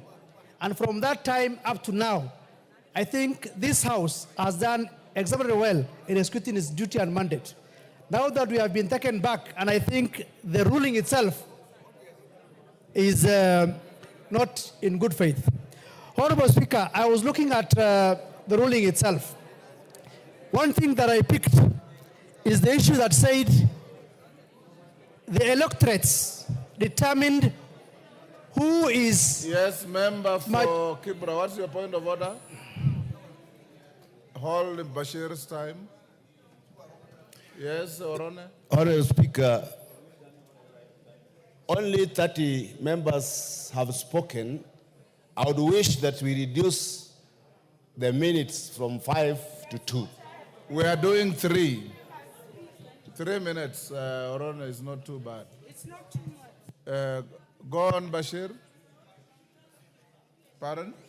Honorable Speaker, I was saying that in part of the ruling, it stated that the voters determined who is majority and minority during the ballot.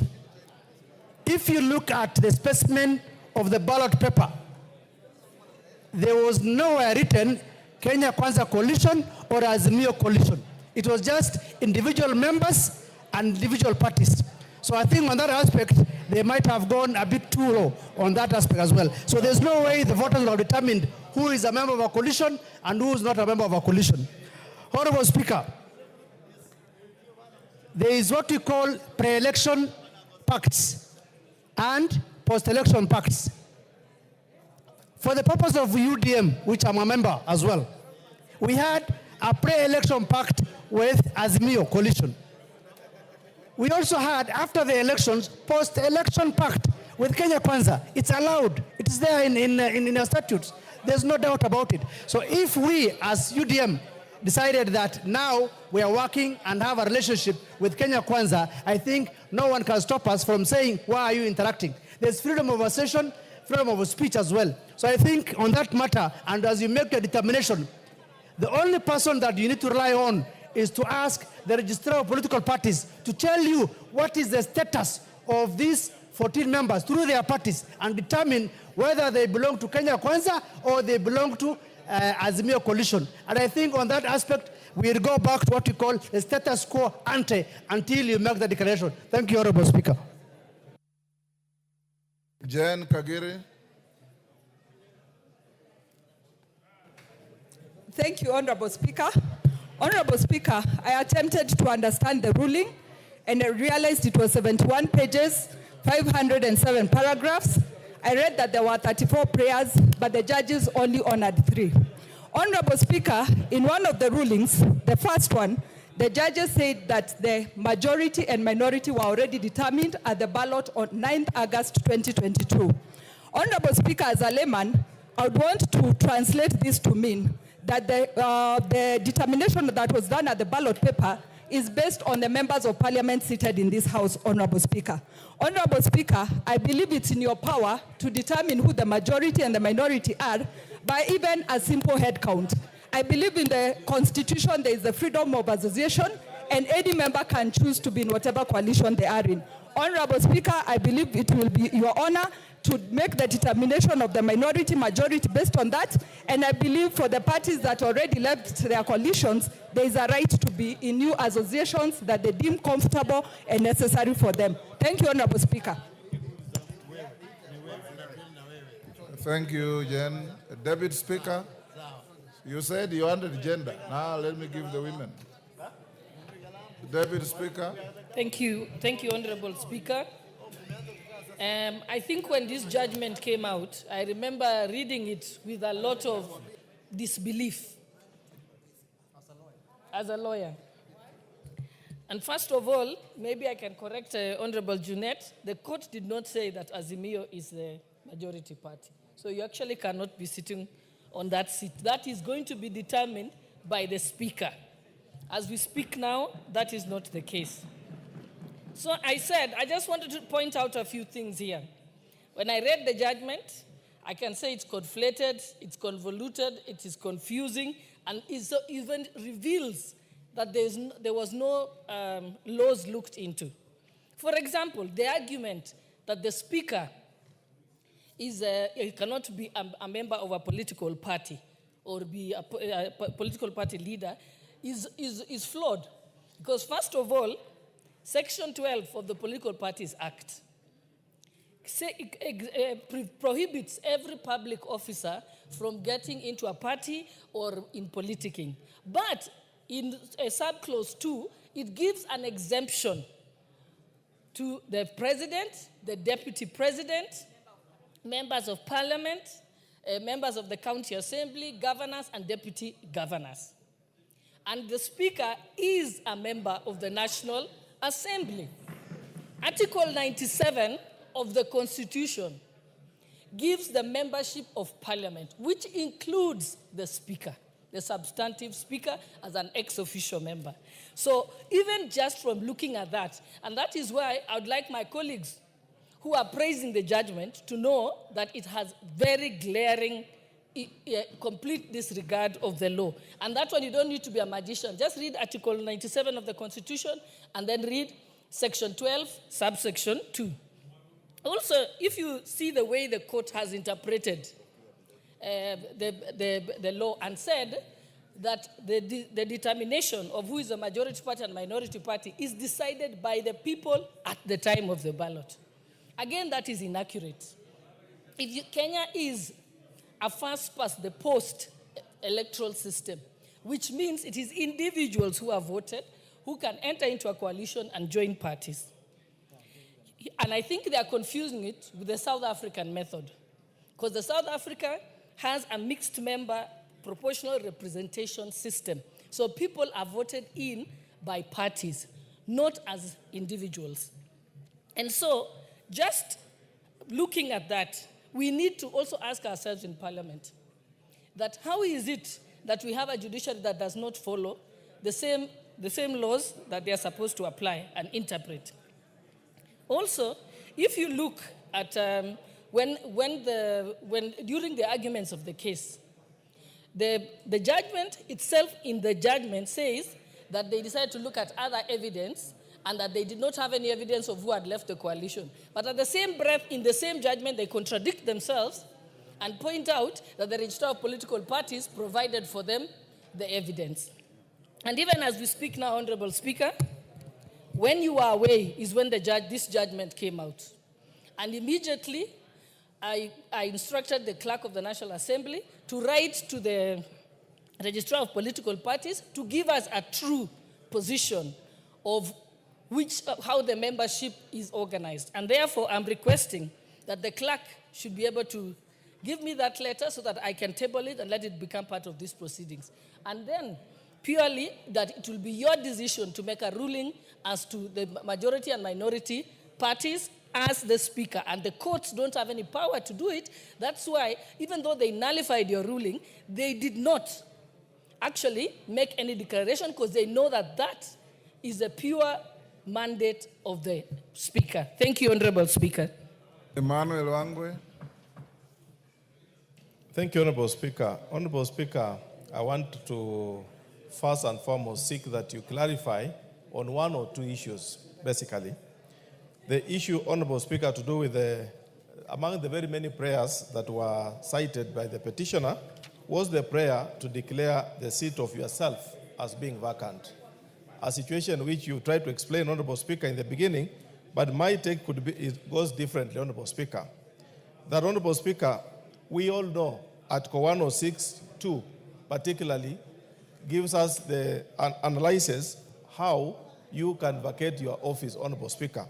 But in this case, Honorable Speaker, the court appears to be following the petitioner who is chasing on the wild goose to understand, Honorable Speaker, how you can release because of your party affiliation. Therefore, Honorable Speaker, I'll be seeking that you clarify in your ruling on whether how the court has come up with this decision on whether this is in order, Honorable Speaker.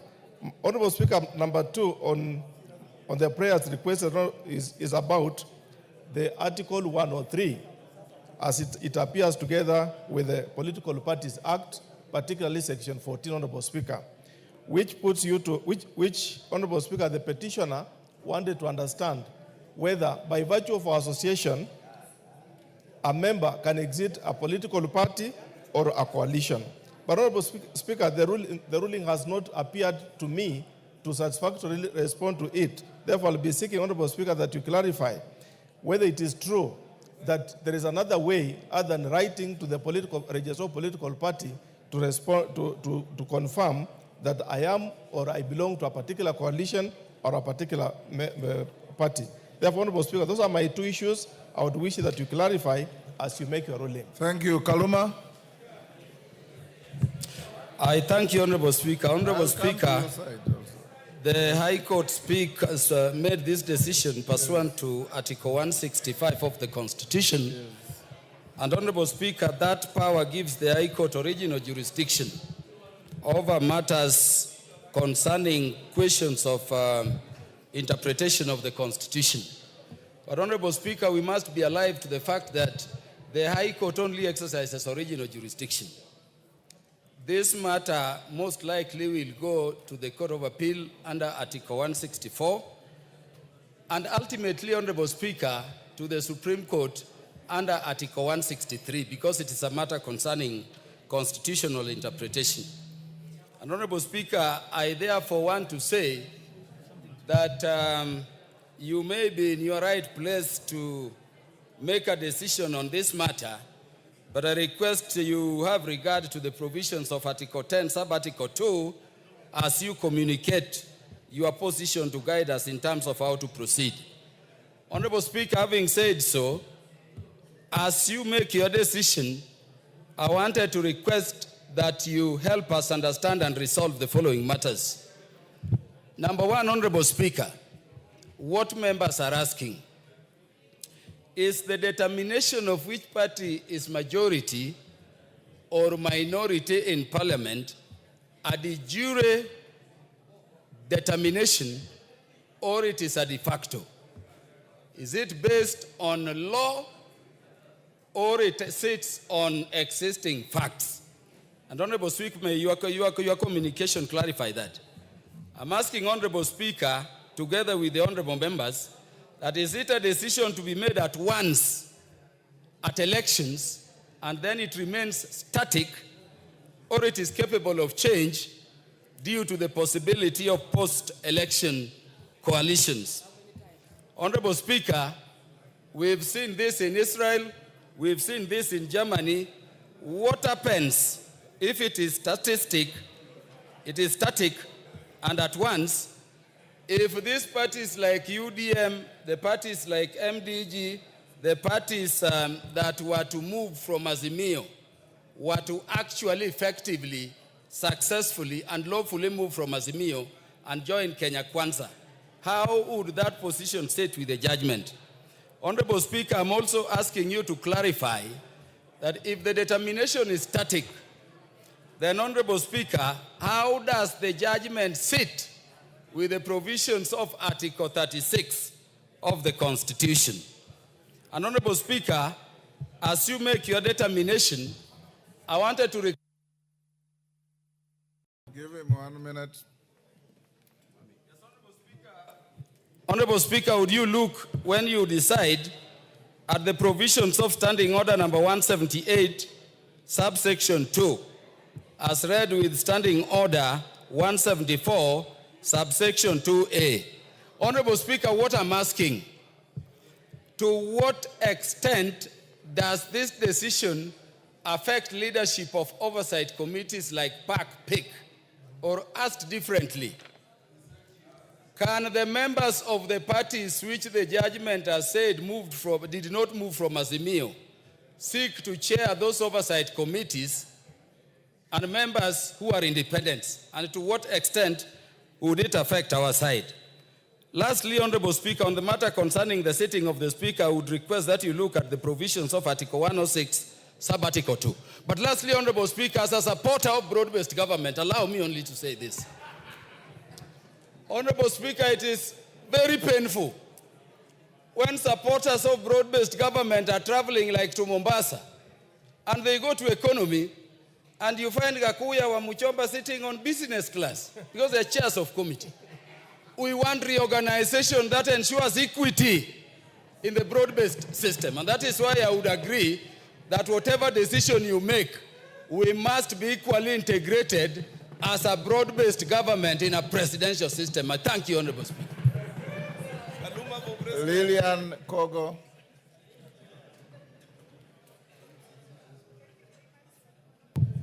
Thank you very much, Honorable Speaker, for giving me this chance.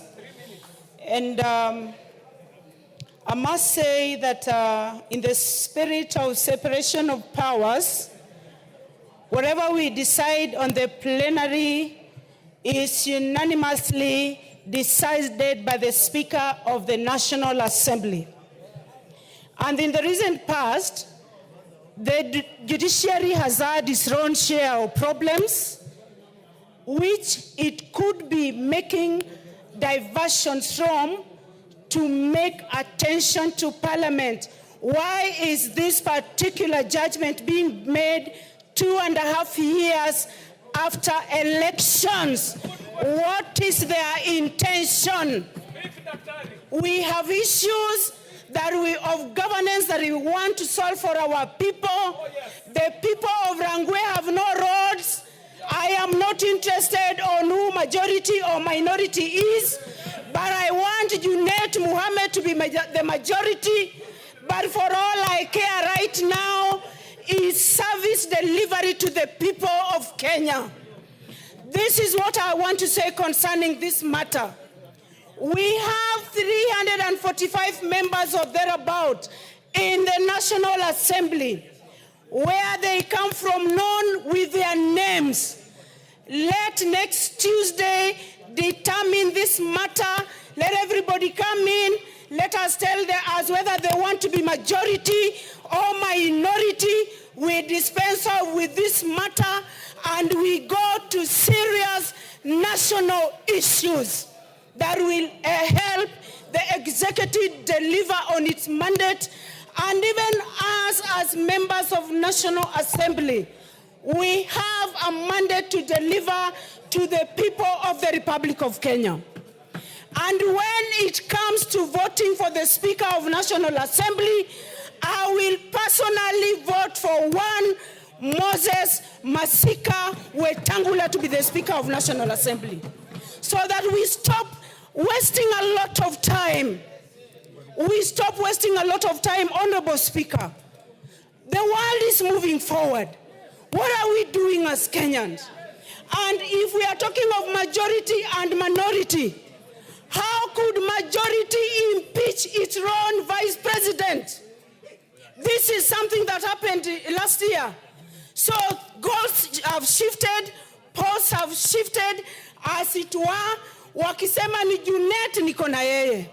But what we want is that we want service delivery to Kenyans in the best way possible.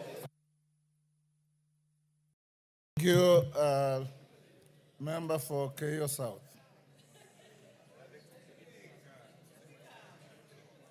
Oh, I'll give you, don't worry. Everybody will speak. There's plenty of time. I'm in no hurry. I'll listen to all of you. You are making my mind richer. Thank you, Mr. Speaker. Mr. Speaker, like my other colleagues, I have also read the judgment from the court. And Mr. Speaker, the only thing which they said you did wrong was that you didn't submit in your affidavit the evidence that the three parties. Mr. Speaker, you need to protect me. You are protected. Go on. Wanjala, you are making the member on the floor feel intimidated. Mr. Speaker, I have read the same judgment like my colleagues. And Mr. Speaker, first of all, let me say that you have never been impartial in this House. You have always been impartial. That one, there is no question. Mr. Speaker, the three-judge bench say that your only problem is that you didn't submit the evidence in your affidavit. So, Mr. Speaker, what you just need to do is to write to the registrar of political parties, get the evidence that the three parties, that is the UDM, PA, and the rest, that there are 14 members belong to Kenya Kwanza coalition. And, Mr. Speaker, I also want to agree with my colleagues that the coalitions keep changing. Yesterday, we might have a coalition with 2 or 3 parties. Tomorrow, one coalition can move from this, one party can move from this coalition to another coalition. So the position of which party is majority or minority is dependent on which party has moved to which coalition. So, Mr. Speaker, in your ruling, just write to the registrar of political parties, get us which coalition has how many members, and that matter is put to rest. Otherwise, like my colleague has said, that matter should rest here. The work of the court is not to decide which party or which coalition has how many members. It is the work and the ruling of the Speaker to decide which coalition has how many members. And as my colleagues have said, the court did not say that Asmio is the majority, or this one is the majority. That's the work of the Speaker. So, Mr. Speaker, as you make your ruling, we'll abide by your ruling. Thank you. Nyaribari Chache. Thank you, Honorable Speaker. Honorable Speaker, I read the ruling, and in what I see as a strange judgment, and one which is purely personal, driven by mischief. Honorable Speaker, why do I say so? The judgment stated that the Speaker is a stranger to this House and not a member of this House. Is this not shocking that the very persons who are supposed to interpret and apply the Constitution disregarded the plain provisions of Article 97 of the Constitution, which clearly states that you are a member of this House. In any case, Honorable Speaker, it is plain truth that the Speaker of any parliament is actually a member number 1 of that parliament. For the court to misread the Constitution to create public perception that you, the Speaker of the National Assembly, are not a member of parliament, in my opinion, amending the Constitution within the walls of the courtroom, contrary to the Constitution. Honorable Speaker, the same judgment went to great lengths to explain how the Speaker cannot hold a political office. Now, where is it written in the Constitution that a Speaker elected by members of this House cannot hold a political office?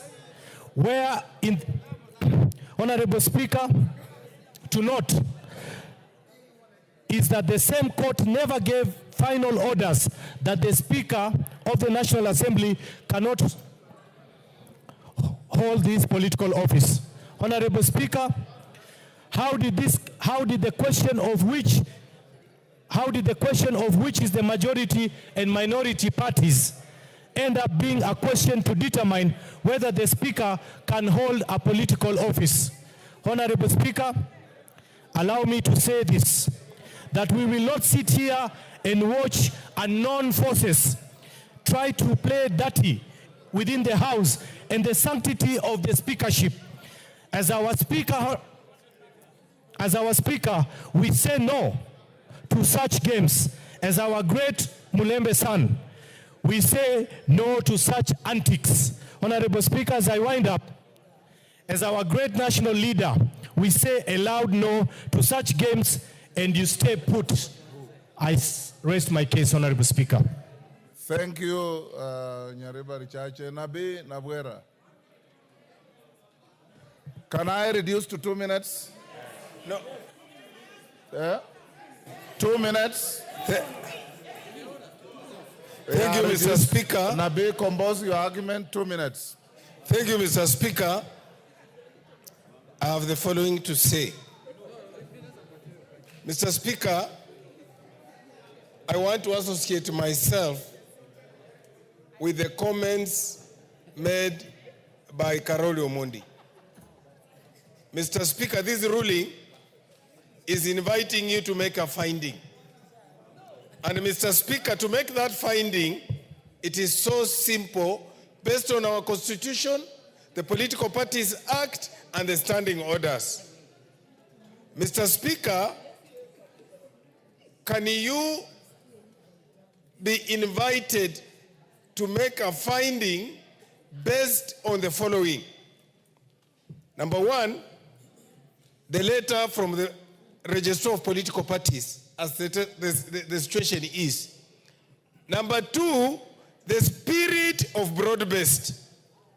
In fact, if I was Ichungwa Kimani today, in the spirit of broad-based, having done 2.5 years as majority leader, I would have come here and said, now, Mr. Junet, we are the drivers of broad-based.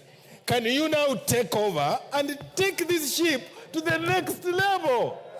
That is what we want in broad-based, to unite the country. Finally, Mr. Speaker, I have realized in the recent past, just like what happened in 2013, 2014,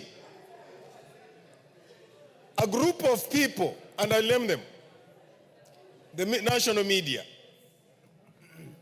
and the courts, targeting Parliament. And I want to call upon my colleagues in this House. This judgment is not about the Speaker, it's about Parliament. If we don't stand up against the judiciary, we are headed to the wrong direction. Thank you, Mr. Speaker. Betty Maina.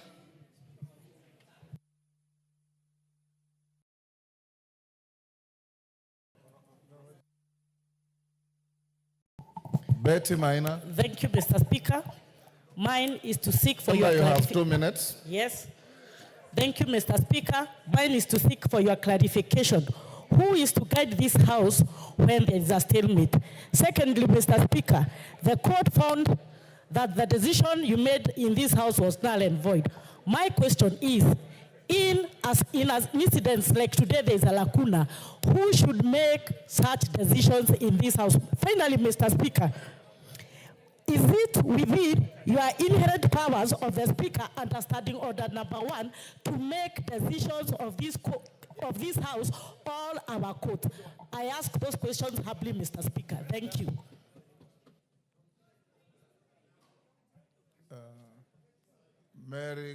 Marian Kaitani.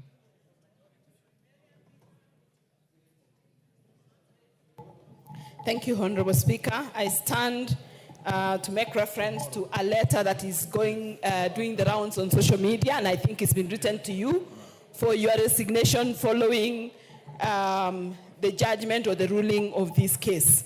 Now, Honorable Speaker, reading the judgment of this particular ruling, nowhere in this ruling does it say that the Speaker shall, upon this ruling, resign. Secondly, the person or the member of parliament who has written this letter is Honorable Member for Starehe, who apparently is also the member who hosts parliament. We are here because this particular house is actually hosted in Starehe constituency. When we look at his behavior in parliament, he rarely sits in this parliament. He is rarely in this parliament, and the only time he comes close to parliament or the presence of parliament is when he is at the bar, which is close by here. But he is a member of parliament. He should be seated here and answering his questions. What is it? Order Mwenje. Order Mwenje. Order Mwenje. Order Mwenje.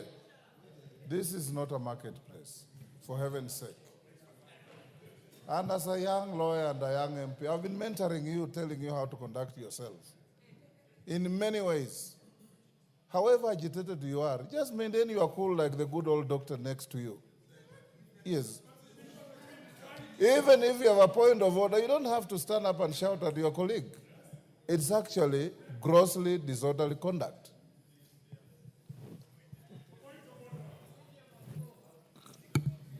Carry on, Marian. Thank you, Honorable Speaker.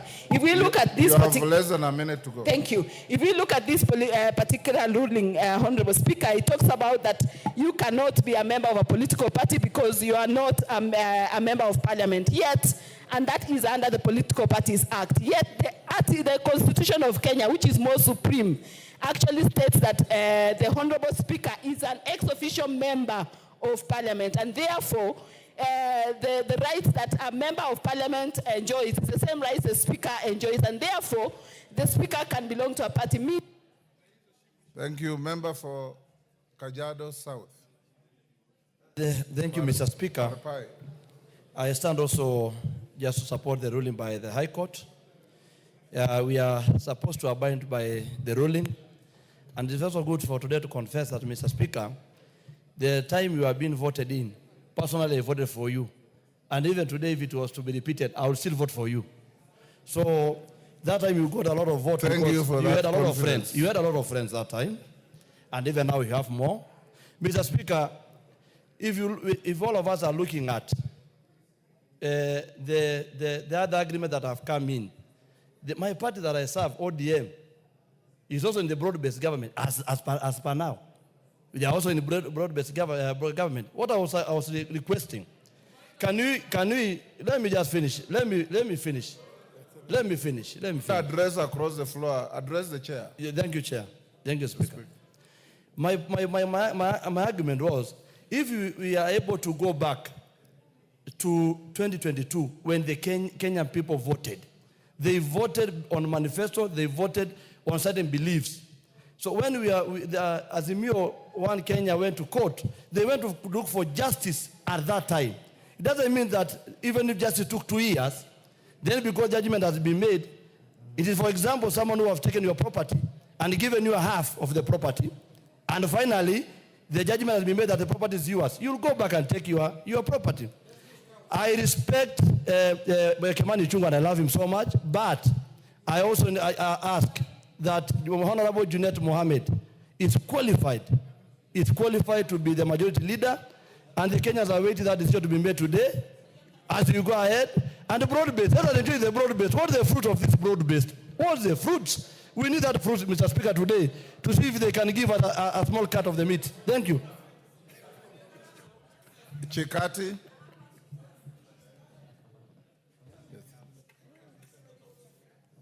Give him the mic. You have 2 minutes. Thank you, Mr. Speaker. Mr. Speaker,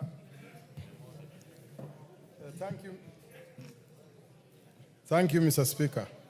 Mr. Speaker, Article 106 does not disqualify a political leader from holding a speaker's office at all. And I'll give some examples. Mr. Speaker, the Deputy Speaker of this House, Madam Gladys Swaley, is an elected member of this Assembly from Uasin Gishu County. Mr. Speaker, the party leader of MDG, Honorable Cheng, is a member of the Speaker's panel and is also a party leader. The Senate Speaker, Amason Kingi, is a party leader of a party called Pamoja Africa Alliance Party. Regionally, Mr. Speaker, all the national assemblies, all the county assemblies are also being led by elected speakers in the county assemblies. Regionally, the Speaker of Uganda, Madam Anita Among, is also an elected member of parliament from Bukedea district. In Tanzania, the Speaker of the National Assembly of Tanzania, Tulia Ackson, is an elected member of the National Assembly from Baya. This decision of disqualifying a speaker from holding a political office is unconstitutional and is an attempt to change Article 106 of the Constitution and is totally unacceptable. I submit. Thank you. Ben Suda. Okay. Honorable Speaker, for giving me this opportunity. I would want to seek for clarification and give my view on this issue. One, Speaker, we need to take a 13th Parliament to stop giving the public mixed reactions and mixed signals on issues. And therefore, court rulings must be respected. Mr. Speaker, you know very well when there was the ruling on the wild goose chase, hot air and the rest, it was respected.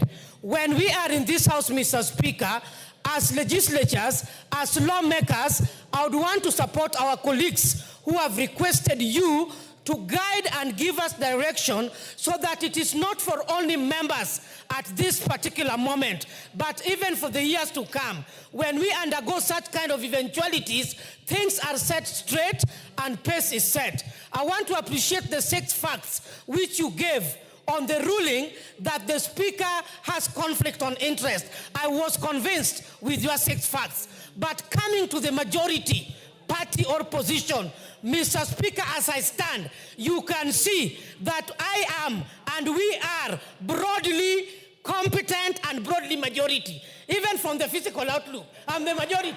I want to say, Mr. Speaker, that this matter should be put... Thank you, Mr. Speaker. Majority is not judged by body morphology. Thank you, Mr. Speaker. It was intentional, but even the brain is majority. Mr. Speaker, I want to say that even the level that we have reached as a country, Honorable Junet Mohammed has navigated the River Niles and made sure that we are fully represented and there is peace. So this issue of mixed signals should not be there. Mr. Speaker, I say there is nothing wrong. KJ.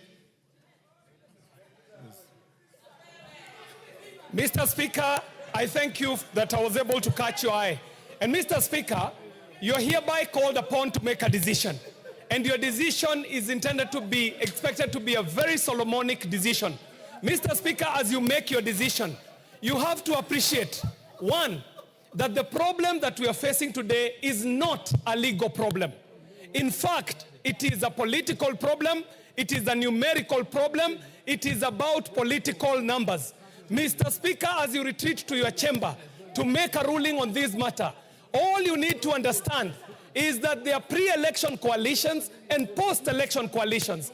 And this is Kenyans who decided, as they were granting themselves the Constitution, that parties can come together before an election and come together after an election. So, Mr. Speaker, in the interest of time, so that this House can apply itself on the issues that Kenyans are keen to hear us debating, matters that concern their welfare, Mr. Speaker, I would call upon this House to agree that if, Mr. Speaker, you were to take a head count today, you would find that Kenya Kwanza is the majority, that Kimani Ichung'wah is the substantive majority leader, and that the numbers as they stand today, Mr. Speaker, you are right in your place to make a decision that Kenya Kwanza is the majority and status quo remains. Mr. Speaker, this is not legal, this is arithmetic, it is political.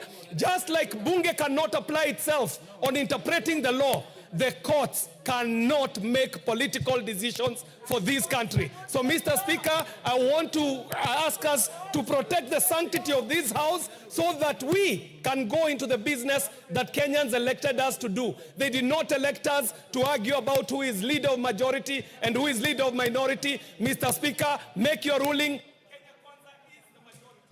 Rueda Obo. Asante Bwana Spika.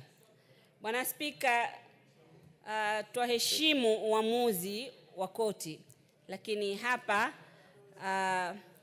hatukubaliani nao. Hatukubaliani nao kwa sababu gani? Kwa sababu mwanzo sisi kama Jubilee Party, sisi tulikuwa tushaenda, hatuko kwa Azimio. Ukiangalia mawaziri wale tuko nao sahihi, wale walopeleka hii mambo kotini, Mheshimiwa Ondai, Mheshimiwa Waziri Mbadi, sahihi wako kwa hii serikali, wao ni mawaziri. Kweni hawa majaji walikuwa hawaoni kwamba mambo yamepita na mambo yameendelea? Kweni walikuwa wanaishi Kenya gani? Sasa huku ni kuleta taharuki, na sisi hatuna haja ya taharuki. Hii serikali imepitia changamoto kubwa, changamoto nyingi. Kwa hivyo tunaomba tafadhali watupatie nafasi tuendelee. Na hili jambo lako Spika, mimi naona kama wewe, yani nashangaa kitu kama katiba haikusema, imenyamaza. Yamaanisha inaruhusiwa, so haina haja kuwalenga maspika wawili hawa. Katiba iko, ifuatwe katiba. Katiba haikukataza. Kwa hivyo kwa vile haikukataza, inamaanisha ni sawa ukue hapo kama spika. Bwana Spika, mimi naona mlengwa ni wewe, na labda utuambie ukweli. Hatujui umefanya nini huko, likanyaga waya au kuna history gani huko. Naona kama ni mlengwa wewe, umelengwa hapo. Na sisi tuwaona haya mambo ni kama kumwambia bibi na bwana wameoana, sasa uwaambie nyinyi kwa hamuruhusiwi legally kuoana. Watu washazaa, watu wamependana. Sisi tumeshikana kama broad base hiyo broad base. Sasa ya nini shida zote hizi?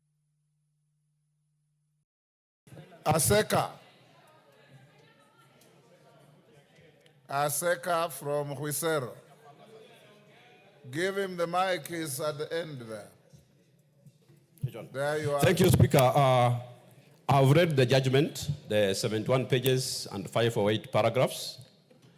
And I want to request you, Speaker, as you retire to do your judgment and your ruling, consider the repercussions of this ruling on the composition of the IBC selection panel, the repercussions on the Commission on Revenue Allocation, which was approved by this House, and its finding. Honorable Speaker, also consider the repercussions of the committee reports of this House. Mr. Speaker, also consider and advise this House if, when the court says that you as a political leader or maybe a party leader is not supposed to preside over this house, does it mean if even the President of the Republic of Kenya, who is a party leader in this country, is supposed to resign when he takes over or when he took over the parliament, the executive? Thank you, Mr. Speaker. Member for Kitui, is it Kitui Central? Makali Mulu. Yeah, thank you, Honorable Speaker. Honorable Speaker, this is my input to this issue. In this house, everybody who sits in this house sought to protect the Constitution. We also sought to defend and protect the Constitution, Honorable Speaker. As it is now, the courts have given a ruling. And I have not seen anybody in this house who has tabled a stay order to this house saying that things should be the way they are supposed to be. Unless that has happened, Honorable Speaker, the House has no choice but to respect the position of the courts, the ruling. Whereby, as at the time we joined this House, there were pre-election coalition agreements which had been signed. On the basis of those pre-election coalition agreements, Azimio was declared to be the majority leader. The way forward, Honorable Speaker, is if there are post-election coalition agreements which have been signed or formalized, they just need to be tabled, Honorable Speaker, and this matter will make it very easy for you to make a ruling. But even as you make a ruling, Honorable Speaker, composition of committees, slots to the ABC Commission were determined on the basis of majority party, minority party. So it will have implications in terms of that. So, Honorable Speaker, the sooner you do this, the better for the House. Because we'll be able to know how do we then reorganize the committees. Because in a situation where Kenya Kwanza were the majority and now they are the minority, it means we have to rework the committees by reducing the numbers. So, Honorable Speaker, this is not a very simple matter as we are taking it. We need to take it very seriously, Honorable Speaker.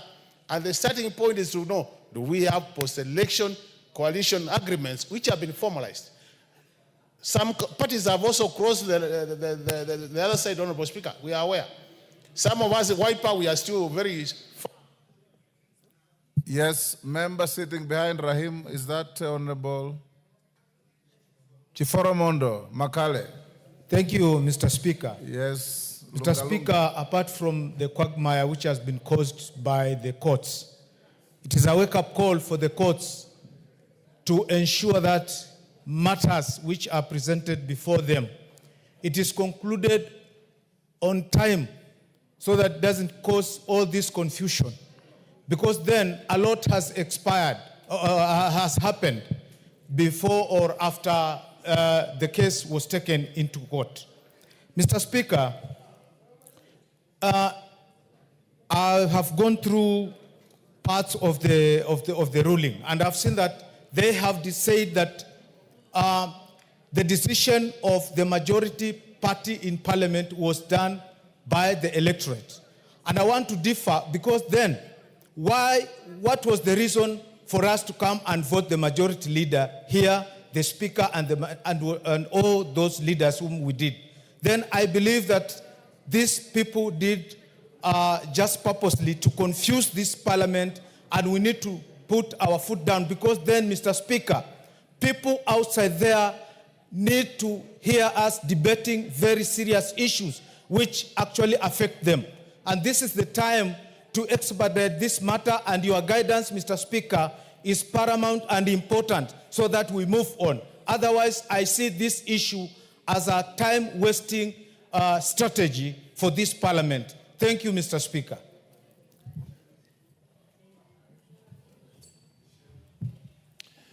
Thank you, Honorable Speaker. Let me approach this matter on two limbs. First, the position of the Speaker has already been outlined under Article 97, N90, and 106. So there's no one who can challenge the position of the Speaker, who is supposed to be a member of Parliament and who is supposed to be elected as a person who is qualified to be a member of Parliament. Number two, on this issue of leadership, Standing Order number 19A which is 19, which is a replica of Article 108, clearly says that the majority party shall produce the majority leader. So the only question that you need to determine when making a decision in this matter, who is the majority party or who is the majority of the coalition party. And that those facts can only be achieved when you invite the registrar of the political parties to give you those facts. And the matter would end there. It's a weighty matter, but very simple to determine. And then we'll be able to determine who will be the majority leader, and any coalition of the parties must be also be brought to this parliament under under order 19A. So whatever Honorable Millie Odhiambo purported to bring here was premature, because there was no agreement of political parties that was also brought with the list that she purported to bring before this House. Thank you, Honorable Speaker. Your immediate neighbor, Kapchai.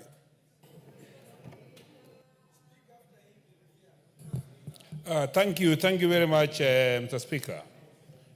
Mr. Speaker, the courts are intending to throw this House under the bus, and we must be very careful. On the 48 laws of power, Mr. Speaker, he said that if you want to disperse the flock, you strike at the shepherd. And you are the shepherd of this House. Striking you, Mr. Speaker, will disperse the flock of this House. I want to bring to your notice, Mr. Speaker, as you retire to make your judgment, that once this House was led by senior people, and I remember very well, Mr. Speaker, we had in 1993-94, Mr. Speaker, Fort Kenya was a leader of majority in this House, leader of opposition, under Honorable Jaramogi Oginga Odinga. But the moment the Speaker, Fort Kenya split into two, we got Fort Kenya and LDP. Mr. Speaker, during that time, we ran short of seats from 44 to 22, Mr. Speaker. And Honorable Mwai Kibaki, with the DP, took over this House as a leader of opposition. That tells you what, Mr. Speaker? The House leadership is dynamic. You can never step in a river twice, Mr. Speaker. If you do that, you are a different man in different waters. Mr. Speaker, this House is dynamic. Make a decision as is. Having heard Honorable Murungara said here, make the decision as is today. Give your evidence and declare. And the Speaker, Honorable Ichung'wa, is a majority leader as is today, Mr. Speaker. Thank you, Mr. Speaker. Member for Matuga.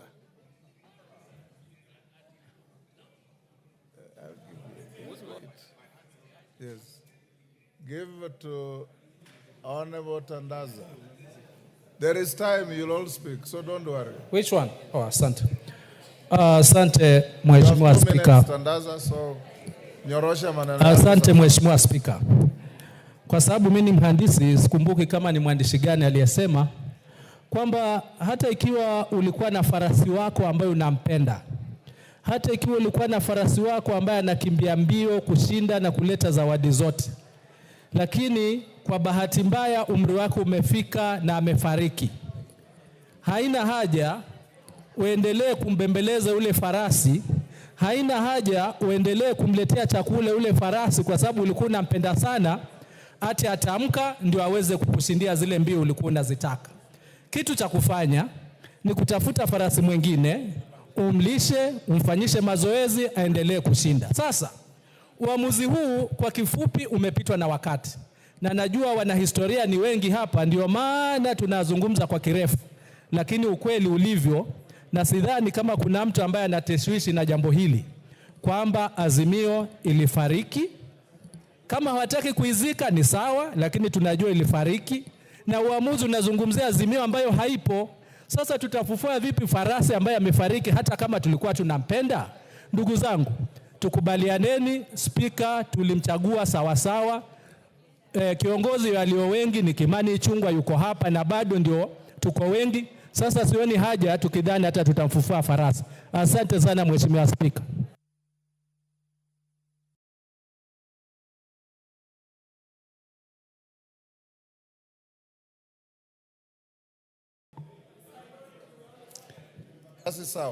Thank you, Mr. Speaker.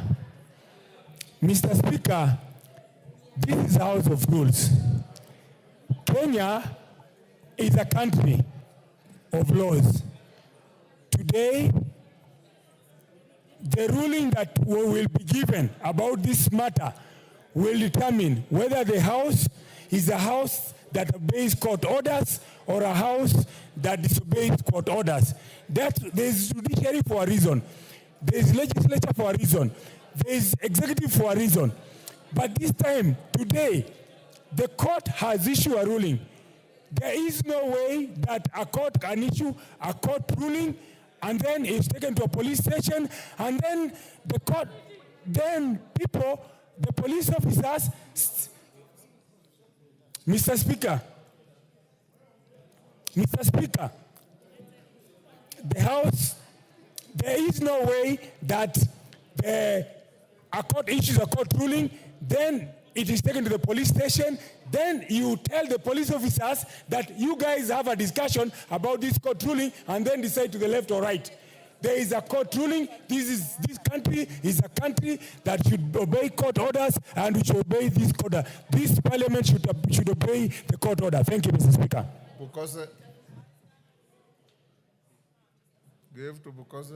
Thank you, Honorable Speaker.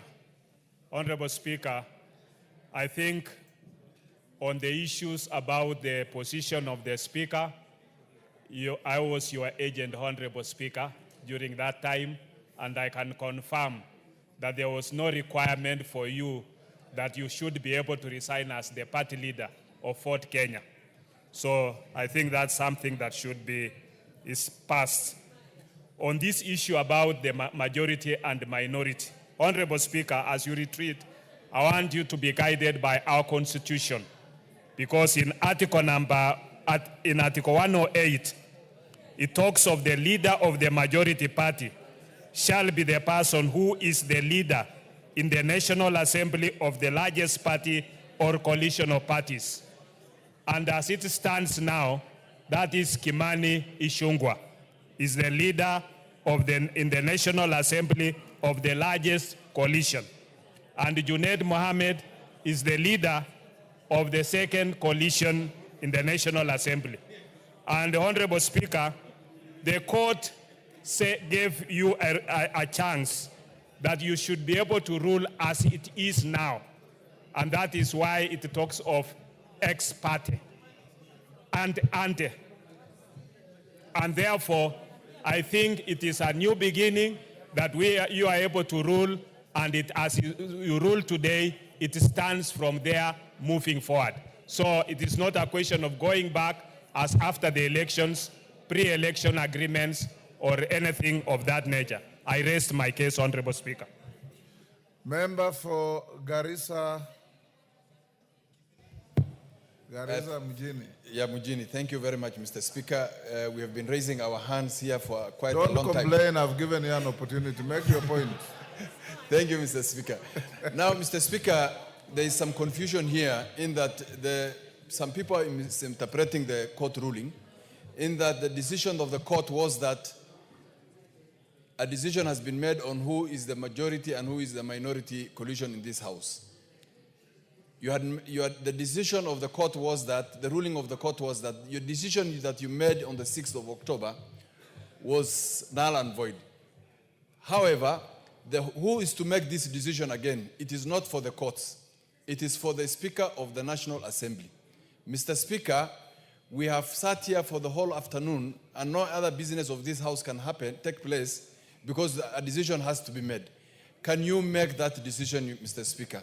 It is upon you, it is with you. The coalitions, this issue is just about numbers.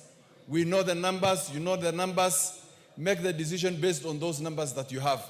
This is a political issue. It has nothing to do with the illegal issue. Thank you, Mr. Speaker. Alice Nganga of Thika.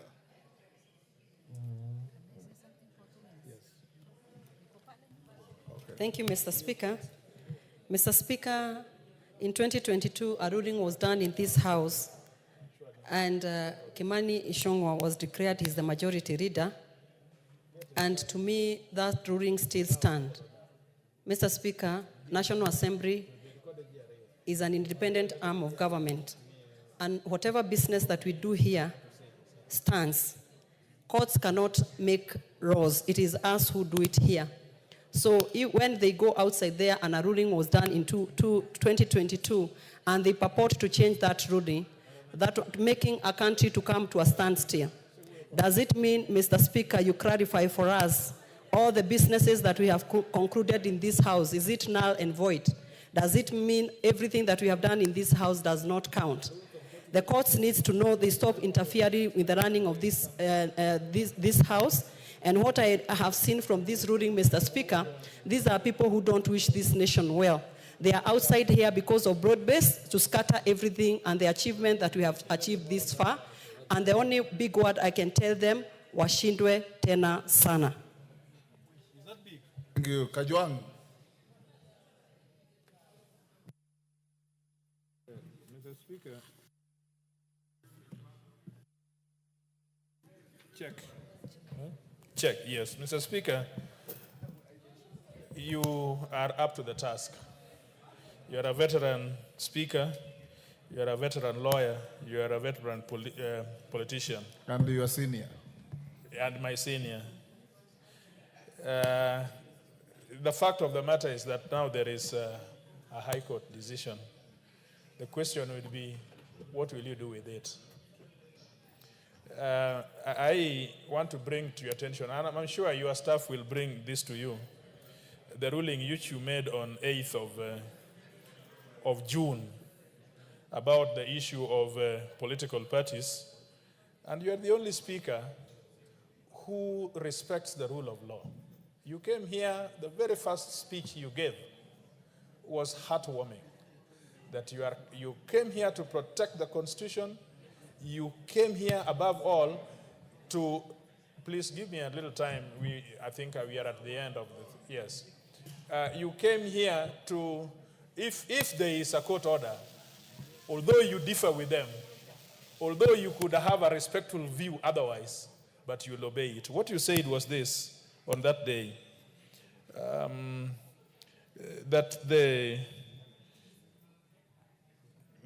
that I think, let me just get it for you. In difference to the directions the court with respect to the appellate administration process, I did notify the House, despite the discomfort of this decision caused on the business of the House. Immediately thereafter, I instructed the liaison litigation counsel to challenge the speaker. As your speaker, I remain cognizant of the obligation imposed on Article 3 of the Constitution, with respect to defend the Constitution and proceedings of the House.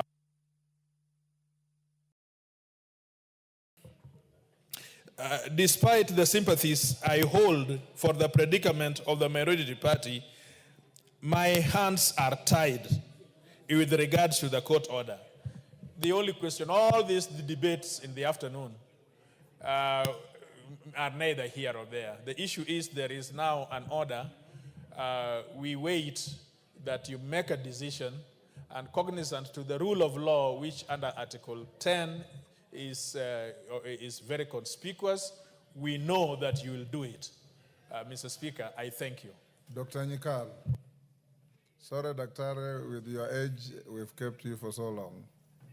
Thank you, Mr. Speaker. But he will Mr. Speaker, before the court, the question was, a decision has been made that of two coalition parties, one is the majority. That was what before the court. The court decided that that decision was not correct. And therefore, it stands to reason that the other one must be the majority party. And therefore, what was before you is, as people saying, Mr. Speaker, you'll make a decision, or you will resolve, or you do. What is remaining is for you to implement the decision of the court. But if you take the position, Mr. Speaker, that the status ante is what prevails, then, Mr. Speaker, again, did you have to subject the whole House for this lengthy discussion All that was there was to let the process go on. And you should have adjourned this house long time ago, because in reality, this house cannot proceed if, as constituted, it has no majority or minority leadership. Mr. Speaker, as regards as to whether you will be fair, sometimes I think justice actually can be beyond the law. You are a leader of a party, it is known. That party is part of a coalition, you are known. They have members that sit in this house. Mr. Speaker, you have to be an angel, not actually to be favor one part. And even this decision, some may be tempted to think that that is what actually drove your decision. You are a very experienced lawyer. You are very articulate. You know the law. How is it that you made the decision that the court has found actually not to be correct? So, Mr. Speaker, one, I think we should look at the position that if somebody is a leader of a party, can they be a Speaker of the House? And two, read the judgment. Honorable Ruth Odinga. I'll give you. Thank you very much, Mr. Speaker. I long wanted to speak. First of all, I would like to state that I'm not a lawyer, and I really don't know much about law. What actually makes me puzzled is when I see lawyers who respect the law and decisions made by courts when it favors them. And when it doesn't, then you say that we have quasi-decision in parliament, we are quasi whatever and whatever. Mr. Speaker, the court has nullified your decision, and therefore we go back to what I would say is a status quo ante. And in the status quo ante, it was very, very obvious that the party that the political parties declared was Azimio as the majority. So in itself, when we say we go back to the status quo ante, that is the position we are supposed to have. I'm not agreeing, I'm not having 1 minute because that is short. Secondly, most of those parties that have said that they're Azimio, those Azimio parties have not left the coalition. They have stated and they've said they want to leave, but they have not left. So as far as we are still here, most of them, they're there. They're still under Azimio, and therefore they belong to this party. Thirdly, Mr. Speaker, one of the things you are accused of was impartiality.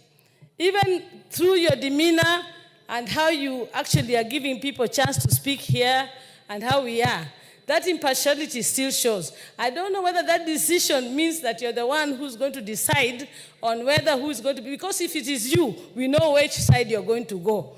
Please let us have somebody else come and make the decision. Thank you. Ruth Odinga, you are grossly out of order. You are grossly out of order. Bring a motion and discuss the speaker, if you wish. Ruku. Thank you, Mr. Speaker. First, Mr. Speaker, I want to congratulate you and thank you for the leadership you have shown to this House for the last 2.5 years. You have read us with a lot of wisdom and acumen. Also, Mr. Speaker, I want also to congratulate the majority leader, Kimani Ichung'wah, because for the last 2.5 years he has done an incredible job. Mr. Speaker, Judiciary delayed this ruling for 2 years. And they say, as they say, justice delayed is justice denied, Mr. Speaker. This does not say that the ruling is spot on. Mr. Speaker, the separation of powers, as far as our Constitution is concerned, is a very critical principle which underpins the way the three arms of government should be able to operate at work. Mr. Speaker, if you refer to the political parties, to the registrar of political parties, you'll be able to get the results or the membership of parties within the coalitions. And this will give you a very straight answer on which side is the majority in this House. I am sure this is not a difficult ruling. It's not a difficult thing for you to do, Mr. Speaker. You'll be able to retreat and come up with an answer guided by the registrar of political parties. And I am sure the results will be that Kenya Kwanza Coalition is the majority in this House. And therefore, we stand to produce the leader of majority, the leader of minority, the leader of... Oundo.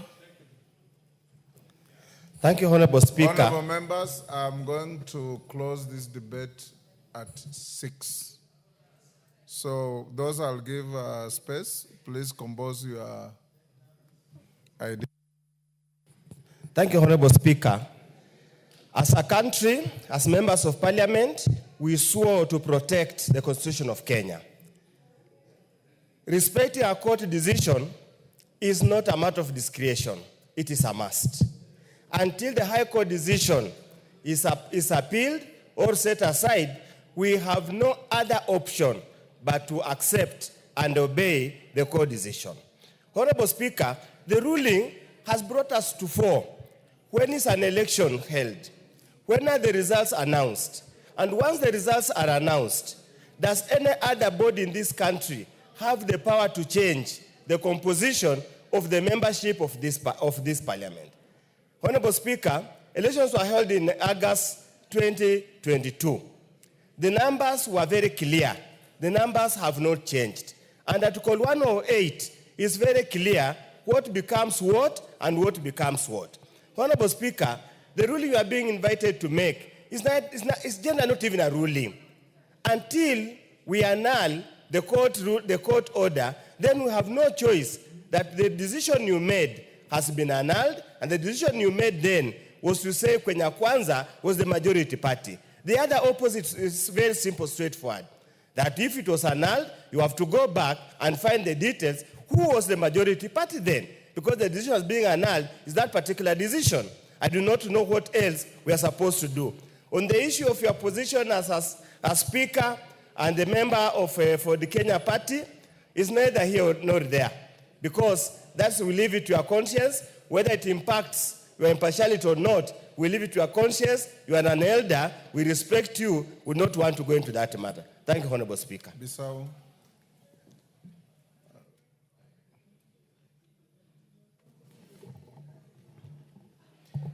Thank you, Mr. Speaker, sir.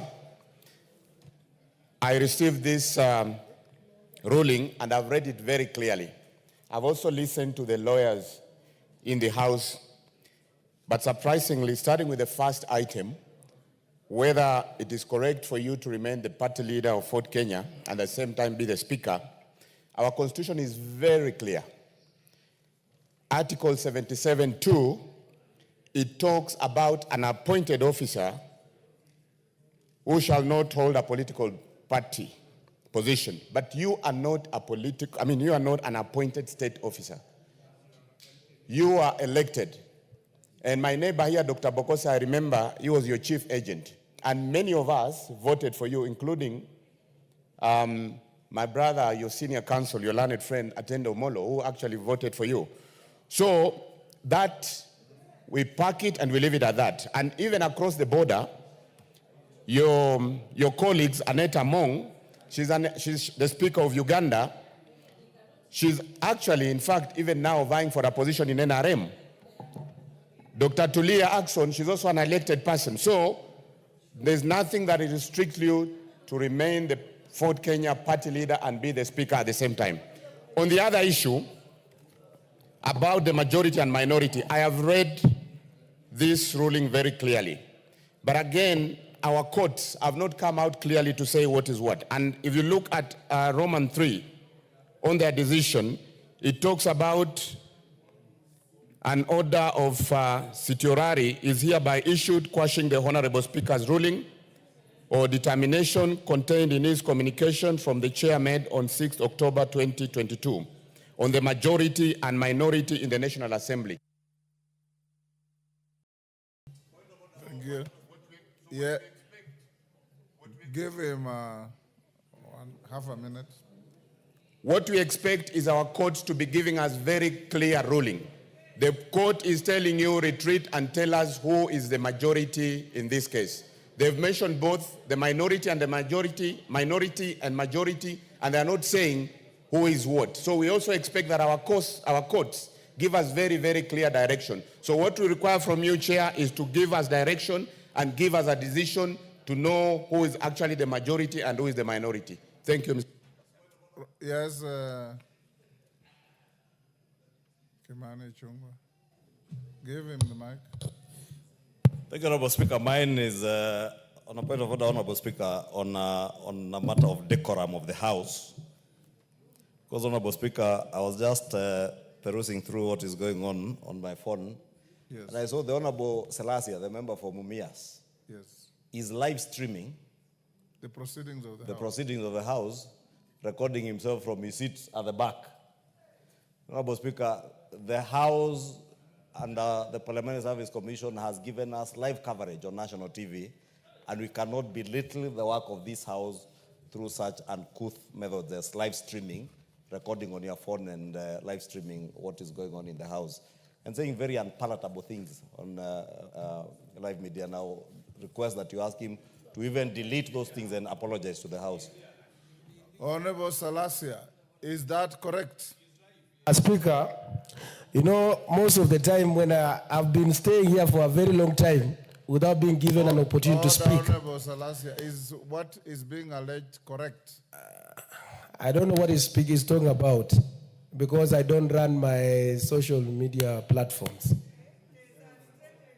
So, Speaker, I've been carrying up my hand. Honorable Salasia, the issue is, are you live streaming the proceedings and making unpalatable comments along the way? Speaker, I don't know what the Mheshimiwa Chungwa is talking about. What I just wanted, I also have my own contribution. Honorable Salasia, be honorable, my dear young man. If you are not honorable, it's very easy for Parliament to ask for the logs on your phone and see what you are doing. If you say it is true, then the Speaker will take some other remedial action. If you don't, it's a matter that can find your way to the Powers and Privileges Committee with unintended consequences. Why are you doing so? Maybe, Speaker, maybe I'll have to confirm with what he's talking about. Honorable Salasia, you know dishonesty is not a virtue. Speaker, I don't know what he's saying. Maybe I go and confirm what he's talking about, but I had also just raised my hand so that I can speak what I feel that I should speak also. Order, Honorable Salasia. I believe when you are in the chamber, you are listening and following proceedings. Take your seat. You are listening and following proceedings. And what we are discussing this afternoon is a very serious matter. The independence of this House is an issue. The leadership of this House is an issue. And every member who has spoken here, you've listened, your seniors, your peers, have been very focused. Even members who have sat for a long time, you complain that you've been raising your hand. There are many, Lotte here has been sitting here since. We have Ferdinand Wanyonyi here, Amze, has been sitting here since. The issue is, were you streaming the proceedings live and making comments along the way? Comments that your colleagues are saying are unpalatable.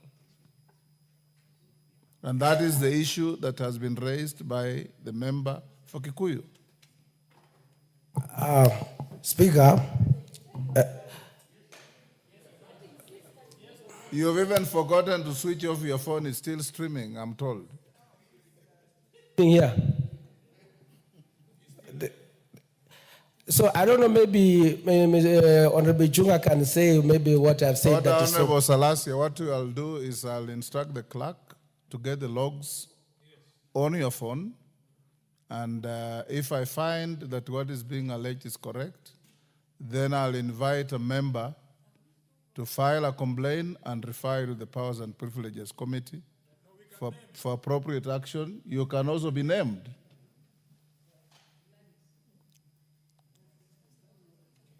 Yes, Wamumbi? Yes, okay. Robert Mbui, I'll give you an opportunity to contribute. Clerk, proceed to get the details on Honorable Salasia's phone and furnish with the Speaker immediately. Robert Mbui, proceed to contribute. Thank you, Mr. Speaker, for this opportunity. Mr. Speaker, first I find this debate a little misplaced because I don't know whether as a House we are supposed to be discussing court rulings and, because I thought that generally what we do with court rulings is implement them. But we have spent the whole afternoon discussing this issue of the court ruling, whether the judges were right or they are wrong. Robert Mbui, if you Mr. listen Speaker, to the beginning, don't take us back. When Emilio Odhiambo, who is your leader, raised the issue, you are here.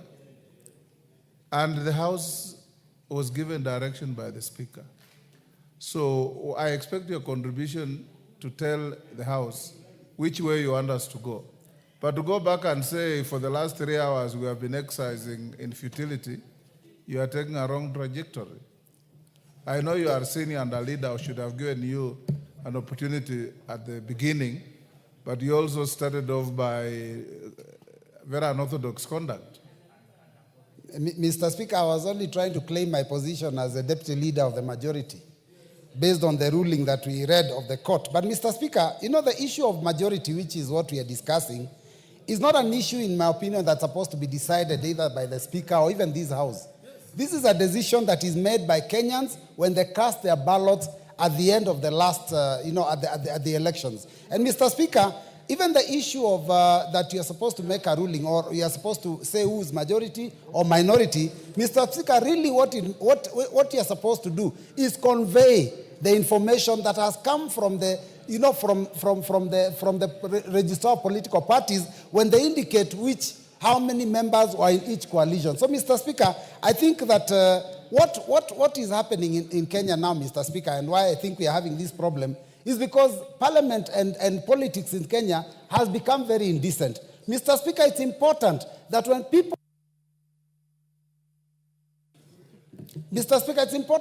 people are elected in a certain coalition, they spend their 5 years in that coalition. And Mr. Speaker, if anyone feels that they do not want to belong to that coalition, the law is also very clear that you can go and seek a fresh mandate. But you know what we have been doing here, Mr. Speaker, is that people are elected in one party in the middle of the term, they jump ship and go to another party. Our leader, Raila Amolo Odinga, was in a party and he was dissatisfied. He left, went for a by-election, was re-elected, was brought back to the House. This business of people just crossing, I think, Mr. Speaker, is a problem, and that is why we are here today. Otherwise, I want us to respect the court ruling. Majority is the Azimio, and the minority can take up their position on the other side. Thank you, Mr. Speaker. Thank you, Robert Mbui. Ferdinand Wanyonyi. The Speaker, thank you very much for the chance. I think I've sat here and Don't I've listened complain. to Just go on. contribution to everybody else. I think I should retreat to go to look at this, Mr. Speaker. I think the best thing is look at the coalition we had before election and after election. See which coalition has which numbers. And that if you have got the number, you don't be able to know who the members are. And given that, you can be able to, because as I see, we are late. We are Order, Women Rep Migori. Yeah. So yes. Order. Yes, go on, Ferdinand. So what I was saying is that, Mr. Speaker, as you retreat, I think we need to look at the coalition. If it's Azimio, how many people are there? Because people have moved out, the others have come in. See how many, Kenya Kwanza, how many people are there to be able to know who the majority is. It's as simple as that, so I can be able to move forward. I raise my case. Thank you, Kimani. Thank you very much, Mr. Speaker. On the issue of whether the Speaker is supposed to belong to any particular political party, the law is very clear on every appointed and elective position that this country holds. And I've looked, and there is nowhere that has a requirement. Where the law has required that a particular person belong or not to belong to a political party. The law has expressly said so. Honorable Speaker, studying this judgment, paragraph 493, just to read verbatim of this judgment, says, it will be remembered that our Constitution at Article 99(1)(c) only singles out the Speaker as the ex officio member of the National Assembly, unlike all the other members because of his special status. Honorable Speaker, the judges that were making this ruling not even bother to read what Article 99(1)(c) of the Constitution says. If you read Article 99(1)(c) of the Constitution and to read it verbatim, it says qualification and disqualification from election as members of Parliament. So 1, unless disqualified under Clause 2, a person is eligible for election as a member of Parliament if the person, A, is a registered voter, B, satisfies any education, moral and ethical requirements, C, is nominated by a political party or is an independent candidate who is supported. And therefore, even the reference to that article of the Constitution that they purport to quote for this particular judgment, Honorable Speaker, is not what the law says. And therefore, the question we're asking ourselves, should then the judiciary either interpret the law or make the law? Because even by them quoting a reference that completely unrelates to that particular judgment, creates an attempt to make a law, which they shouldn't do, their work should be to interpret. My submissions, Honorable Speaker. Before I give the next, Honorable Selassie, I'm told you want to not to contribute because you are under quarantine on the issue raised. The clerk tells me you want to say something to that? Yeah, Mr. Speaker, I want to say that whatever Mheshimiwa Ichung'wah said, if I felt like maybe it was in bad intention, maybe I apologize. But Mr. Speaker, also, as we people... Order, Honorable Selassie. Were you recording? Because you say if, it's like there's no remorse. If you are recording, it is not permitted by our standing orders. So if you did that, I want to guide you as a young member, and I want you to grow in your leadership. There is a lot of decency, and the Bible says the greatest word in human relations is one word called sorry. If you did that, say sorry and delete those logs, and we go on. Okay, Mr. Speaker, I apologize and withdraw and delete. Delete all those logs and let the clerk confirm. Waluke John. Thank you very much, Honorable Speaker, for giving me this chance. Honorable Speaker, the ruling of the High Court. After Waluke, I'll give 2-3 others, then we close. The ruling of the High Court, Speaker, was overtaken by event because it has taken almost 3 years, and the case was filed with the certificate of urgency, where the 3-bench judge could have acted very quickly and gave the ruling immediately. Mr. Speaker, there is nowhere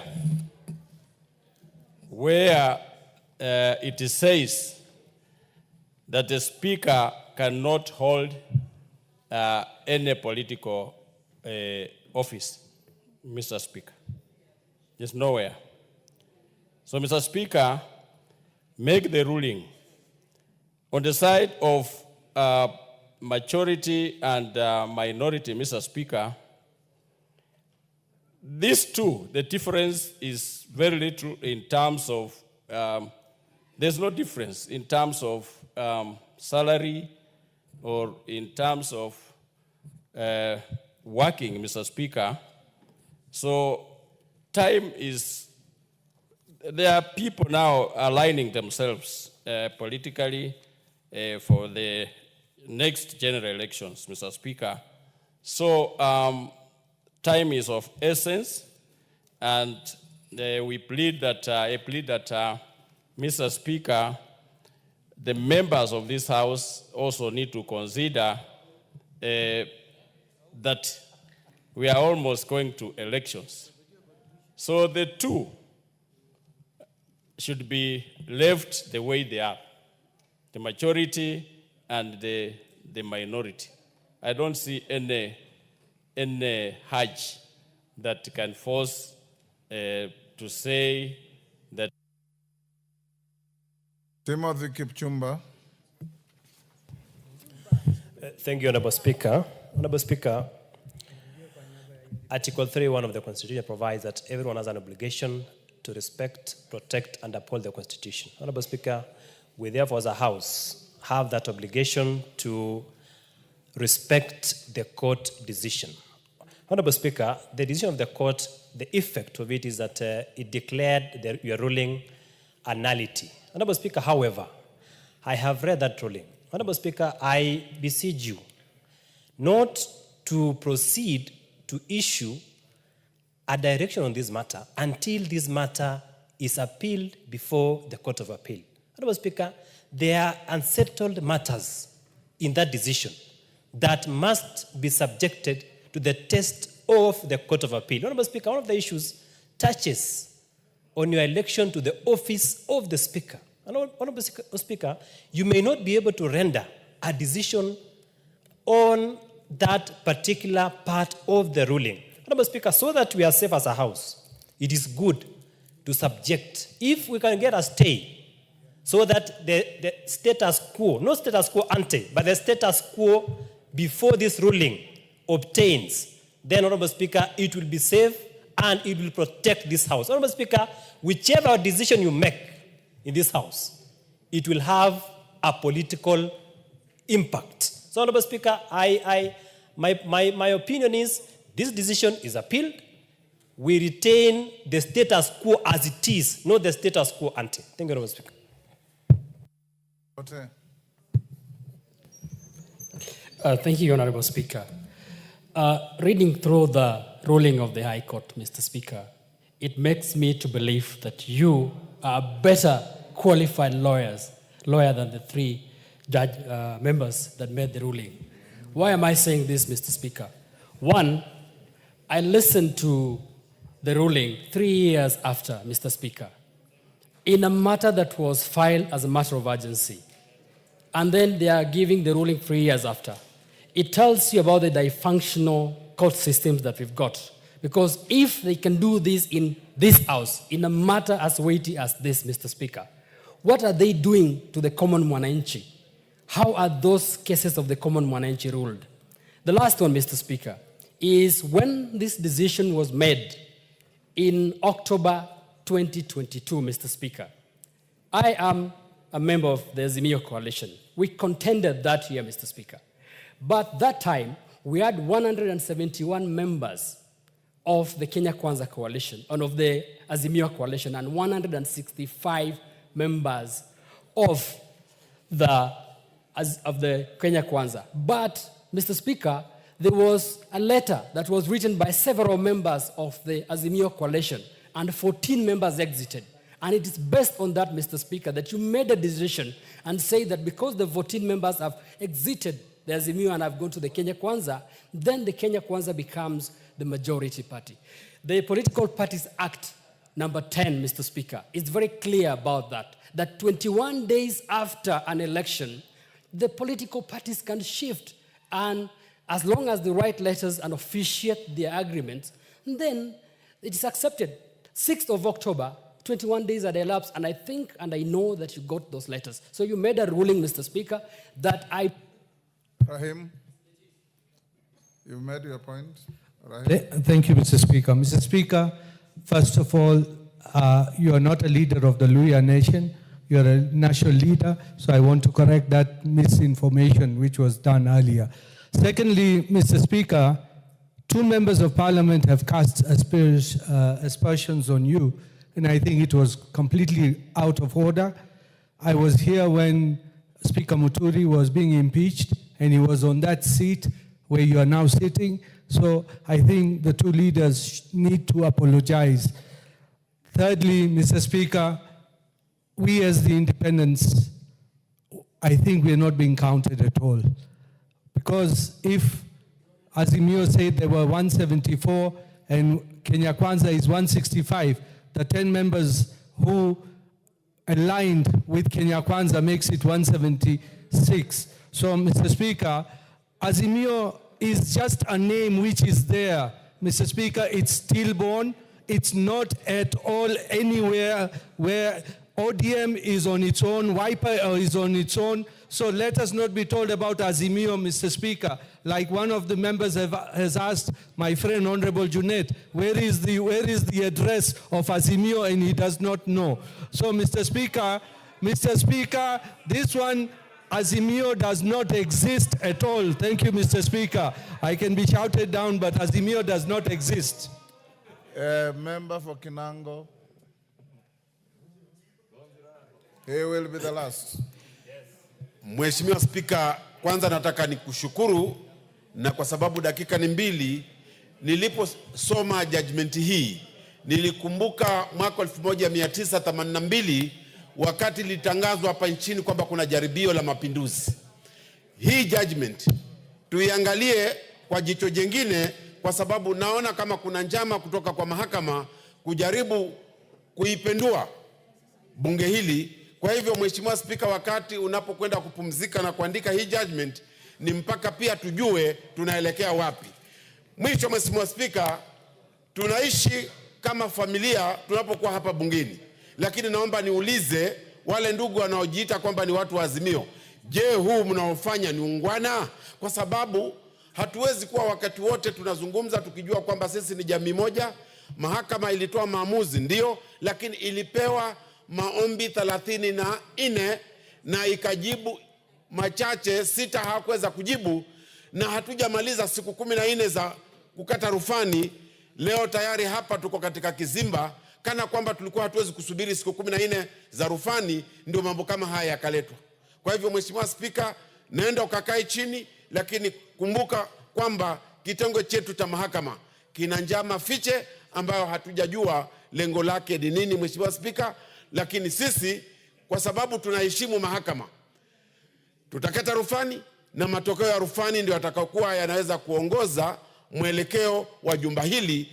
Lakini mambo ya jumba hili yatamalizwa na nyumba hii, si watu wa mahakamani kuja kutupangia tutakwenda kwa njia gani. Mheshimiwa Spika, nafikiri wanafahamu vizuri kwamba hii nyumba ina kinara, na kinara ndiye atakayetoa maamuzi yake ya kujua kwamba tutakwenda namna gani kama bunge. Kwa hivyo kwa hayo Wanjala, what is it? Yes, let me hear the point of order from the Deputy Speaker first. Honorable Speaker, earlier when I had contributed to the debate, I did notify the House that during the time during your absence, when the court case came out, I asked the Clerk of the National Assembly to write to the Registrar of Political Parties confirming the arrangement of parties and the numbers together with their coalition agreements. So I want your permission, Honorable Speaker, to table it. Go ahead. Thank you. And table them and pass them on to the clerk. Wanjala, what is it, Wanjala? I have said the Kinango member will be the last. I just want to debate equally, okay, Mr. Speaker. Be the very last. You have 2 minutes. Yes, thank you, Mr. Speaker. No. He had. No. Mr. Speaker, Wanjala had not debated. He just rose on several irrelevant points of order. Thank you, Mr. Speaker. It is true, Mr. Speaker, without any doubt in my mind, that, Mr. Speaker, it is true. Yes, and the Speaker, Clerk, some of us have been... Point of order, Speaker. Yes, Karani. I am been raising up my hand from the time we came in, and Wanjala has spoken. I will just seek an opportunity to speak instead of making Wanjala reference. Wanjala has been rising on several irrelevant points of order, but he has not contributed. Okay, after Wanjala, I'll give you Karani to close. Okay. Wanjala, give him the mic. Mr. Speaker, I know you as somebody who understands law. Mr. Speaker, in this House, not all of us are lawyers, not all of us are competent to critique the ruling of the court. Mr. Speaker, You have been in courts. You always know that court orders, Mr. Speaker, anybody with a doubt, always go for appeal. If you are not in doubt, then implement it. Mr. Speaker, when we are here and each one of us is trying to debate, is trying to say what he wants, some of us are not competent as lawyers, and we want to talk about the rulings. Mr. Speaker, we are going nowhere. Mr. Carol Omond was very clear on what is supposed to be done for us to resolve this issue. Mr. Speaker, anybody who is aggrieved will always go for court of appeal. There is a point of order from member for Matuga. Yes, Tandaza. Go ahead. Is the honorable member in order to say that we are not competent to discuss a matter before us? Is he in order? He is out of order. And he's discussing. Go on, Wanjala. Therefore, Mr. Speaker, we have a procedure to withdraw from coalitions. You just don't write letters right, left, center. We have a procedure to move out of our political parties. You have to resign, you have to go back for re-election, for a by-election. So anybody purporting to have withdrawn as an individual from anybody purport to have withdrawn from Azimio and yet did not follow the procedures, Mr. Speaker, that is still null and void. Therefore, Mr. Speaker, we call upon you that we don't want people wakupake uchafu. You are clean. We want you to do a proper thing by giving Azimio their rightful position. If anybody is doubting, go for appeal. Thank you, Mr. Speaker. Okay, Kirima. After Kirima, we close. Thank you, Mr. Speaker, sir. Mine will be very brief, but just to state what the Constitution says, that this House and the courts and the executive, they are just creatures of the Constitution. And the Constitution has to be respected as it is. This House being a quasi-judicial body, it ought to have its own independence without being interfered with by any other body, because all the bodies, the three bodies which are creatures of this Constitution, cannot be interfered by each other. And by the time the ruling was being given, being an officer of the court and having been in the court for quite a long period, the court usually asks if it's intent to give a ruling as pertains to the status quo of a position. What is the status quo, or what is the position at that time when it is deliberating the ruling? And in this issue, the court gave the ruling as it was in the year 2022, which means it has taken a lot of about 3 years before it can give the ruling on the status quo of the position. And things have shifted, because when it comes to politics, and the interpretation of the law as it is, status quo is not cast on a stone. It shifts as per the situation on that material particular time when things are taking place. Mr. Speaker, sir, if you can allow me, if you look at Article 95 of the Constitution, Article 95 of the Constitution states very clearly that, Speaker, the law of the National Assembly, one of it is that the National Assembly represents the people of the constituencies and special interest in the National Assembly. But second one, it says that the National Assembly resolves on issues which concerns the people. What is being debated in this House today concerns our people, because we have been given that rule and that provision by the Constitution. And Mr. Speaker, it is true, as it is today, Kenya Kwanza government is the majority in this House, and we cannot deny it in all aspects. Taking into account that now we're even on the broad-based government, whereby almost all members are on one side, other than few dissenting members of about that 5 members. So as it is, we should not negate what has already been earned in this House by Kenyans. Because what we are doing now is just a public relations exercise. And as for that, this ruling, as it will be appealed to, it will come to be seen that what the Speaker gave us a ruling of this House is going to start. Thank you, Mr. Speaker, sir. Honorable members,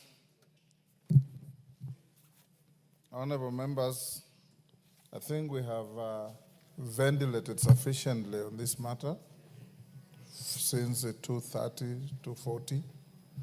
I want to thank the Honorable Millie Odhiambo for raising the matter that triggered the debate. I want to thank all of you for the tremendous input. Each one of you has had their say, except a few. To those who haven't spoken, like Martin Owino and Mulyunge and others, even when it rains, it doesn't soak everybody. Sometimes it soaks a few and others get away. So I want to tell the House, I've looked at the documents that the Deputy Speaker has tabled, and they are genuine and admissible. They'll form part of our direction.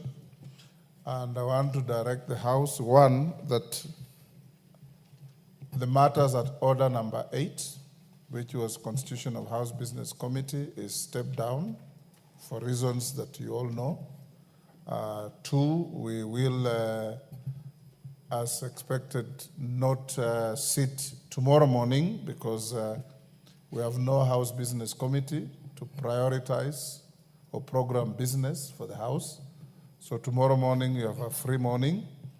We will assemble at 2:30 tomorrow. I'll try and see if I can burn my midnight oil with my clerks and lawyers, sift through what you have said today, all of you, and advise you accordingly in the afternoon in a direction I'll give. Remember, as I said, the court quashed the decision and the ruling of the Speaker on the declaration of majority. The court has no capacity, has no power to declare who is majority and who is minority. That is a matter for the House. This is a matter for this House, and we will give you direction so that you can continue with doing your legislation, your oversight, and your representation roles in guiding our country so that we don't lose time. Thank you so much, all of you, even those who threw brickbats at the Speaker.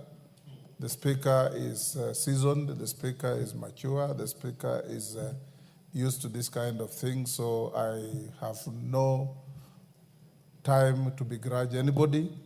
Whenever you want to say anything against the Speaker, do it as long as you are doing it in good faith. I'll take it. If you do it maliciously, of course, then it begs Wanjala can deal with you. So on that note, honorable members, can you be upstanding?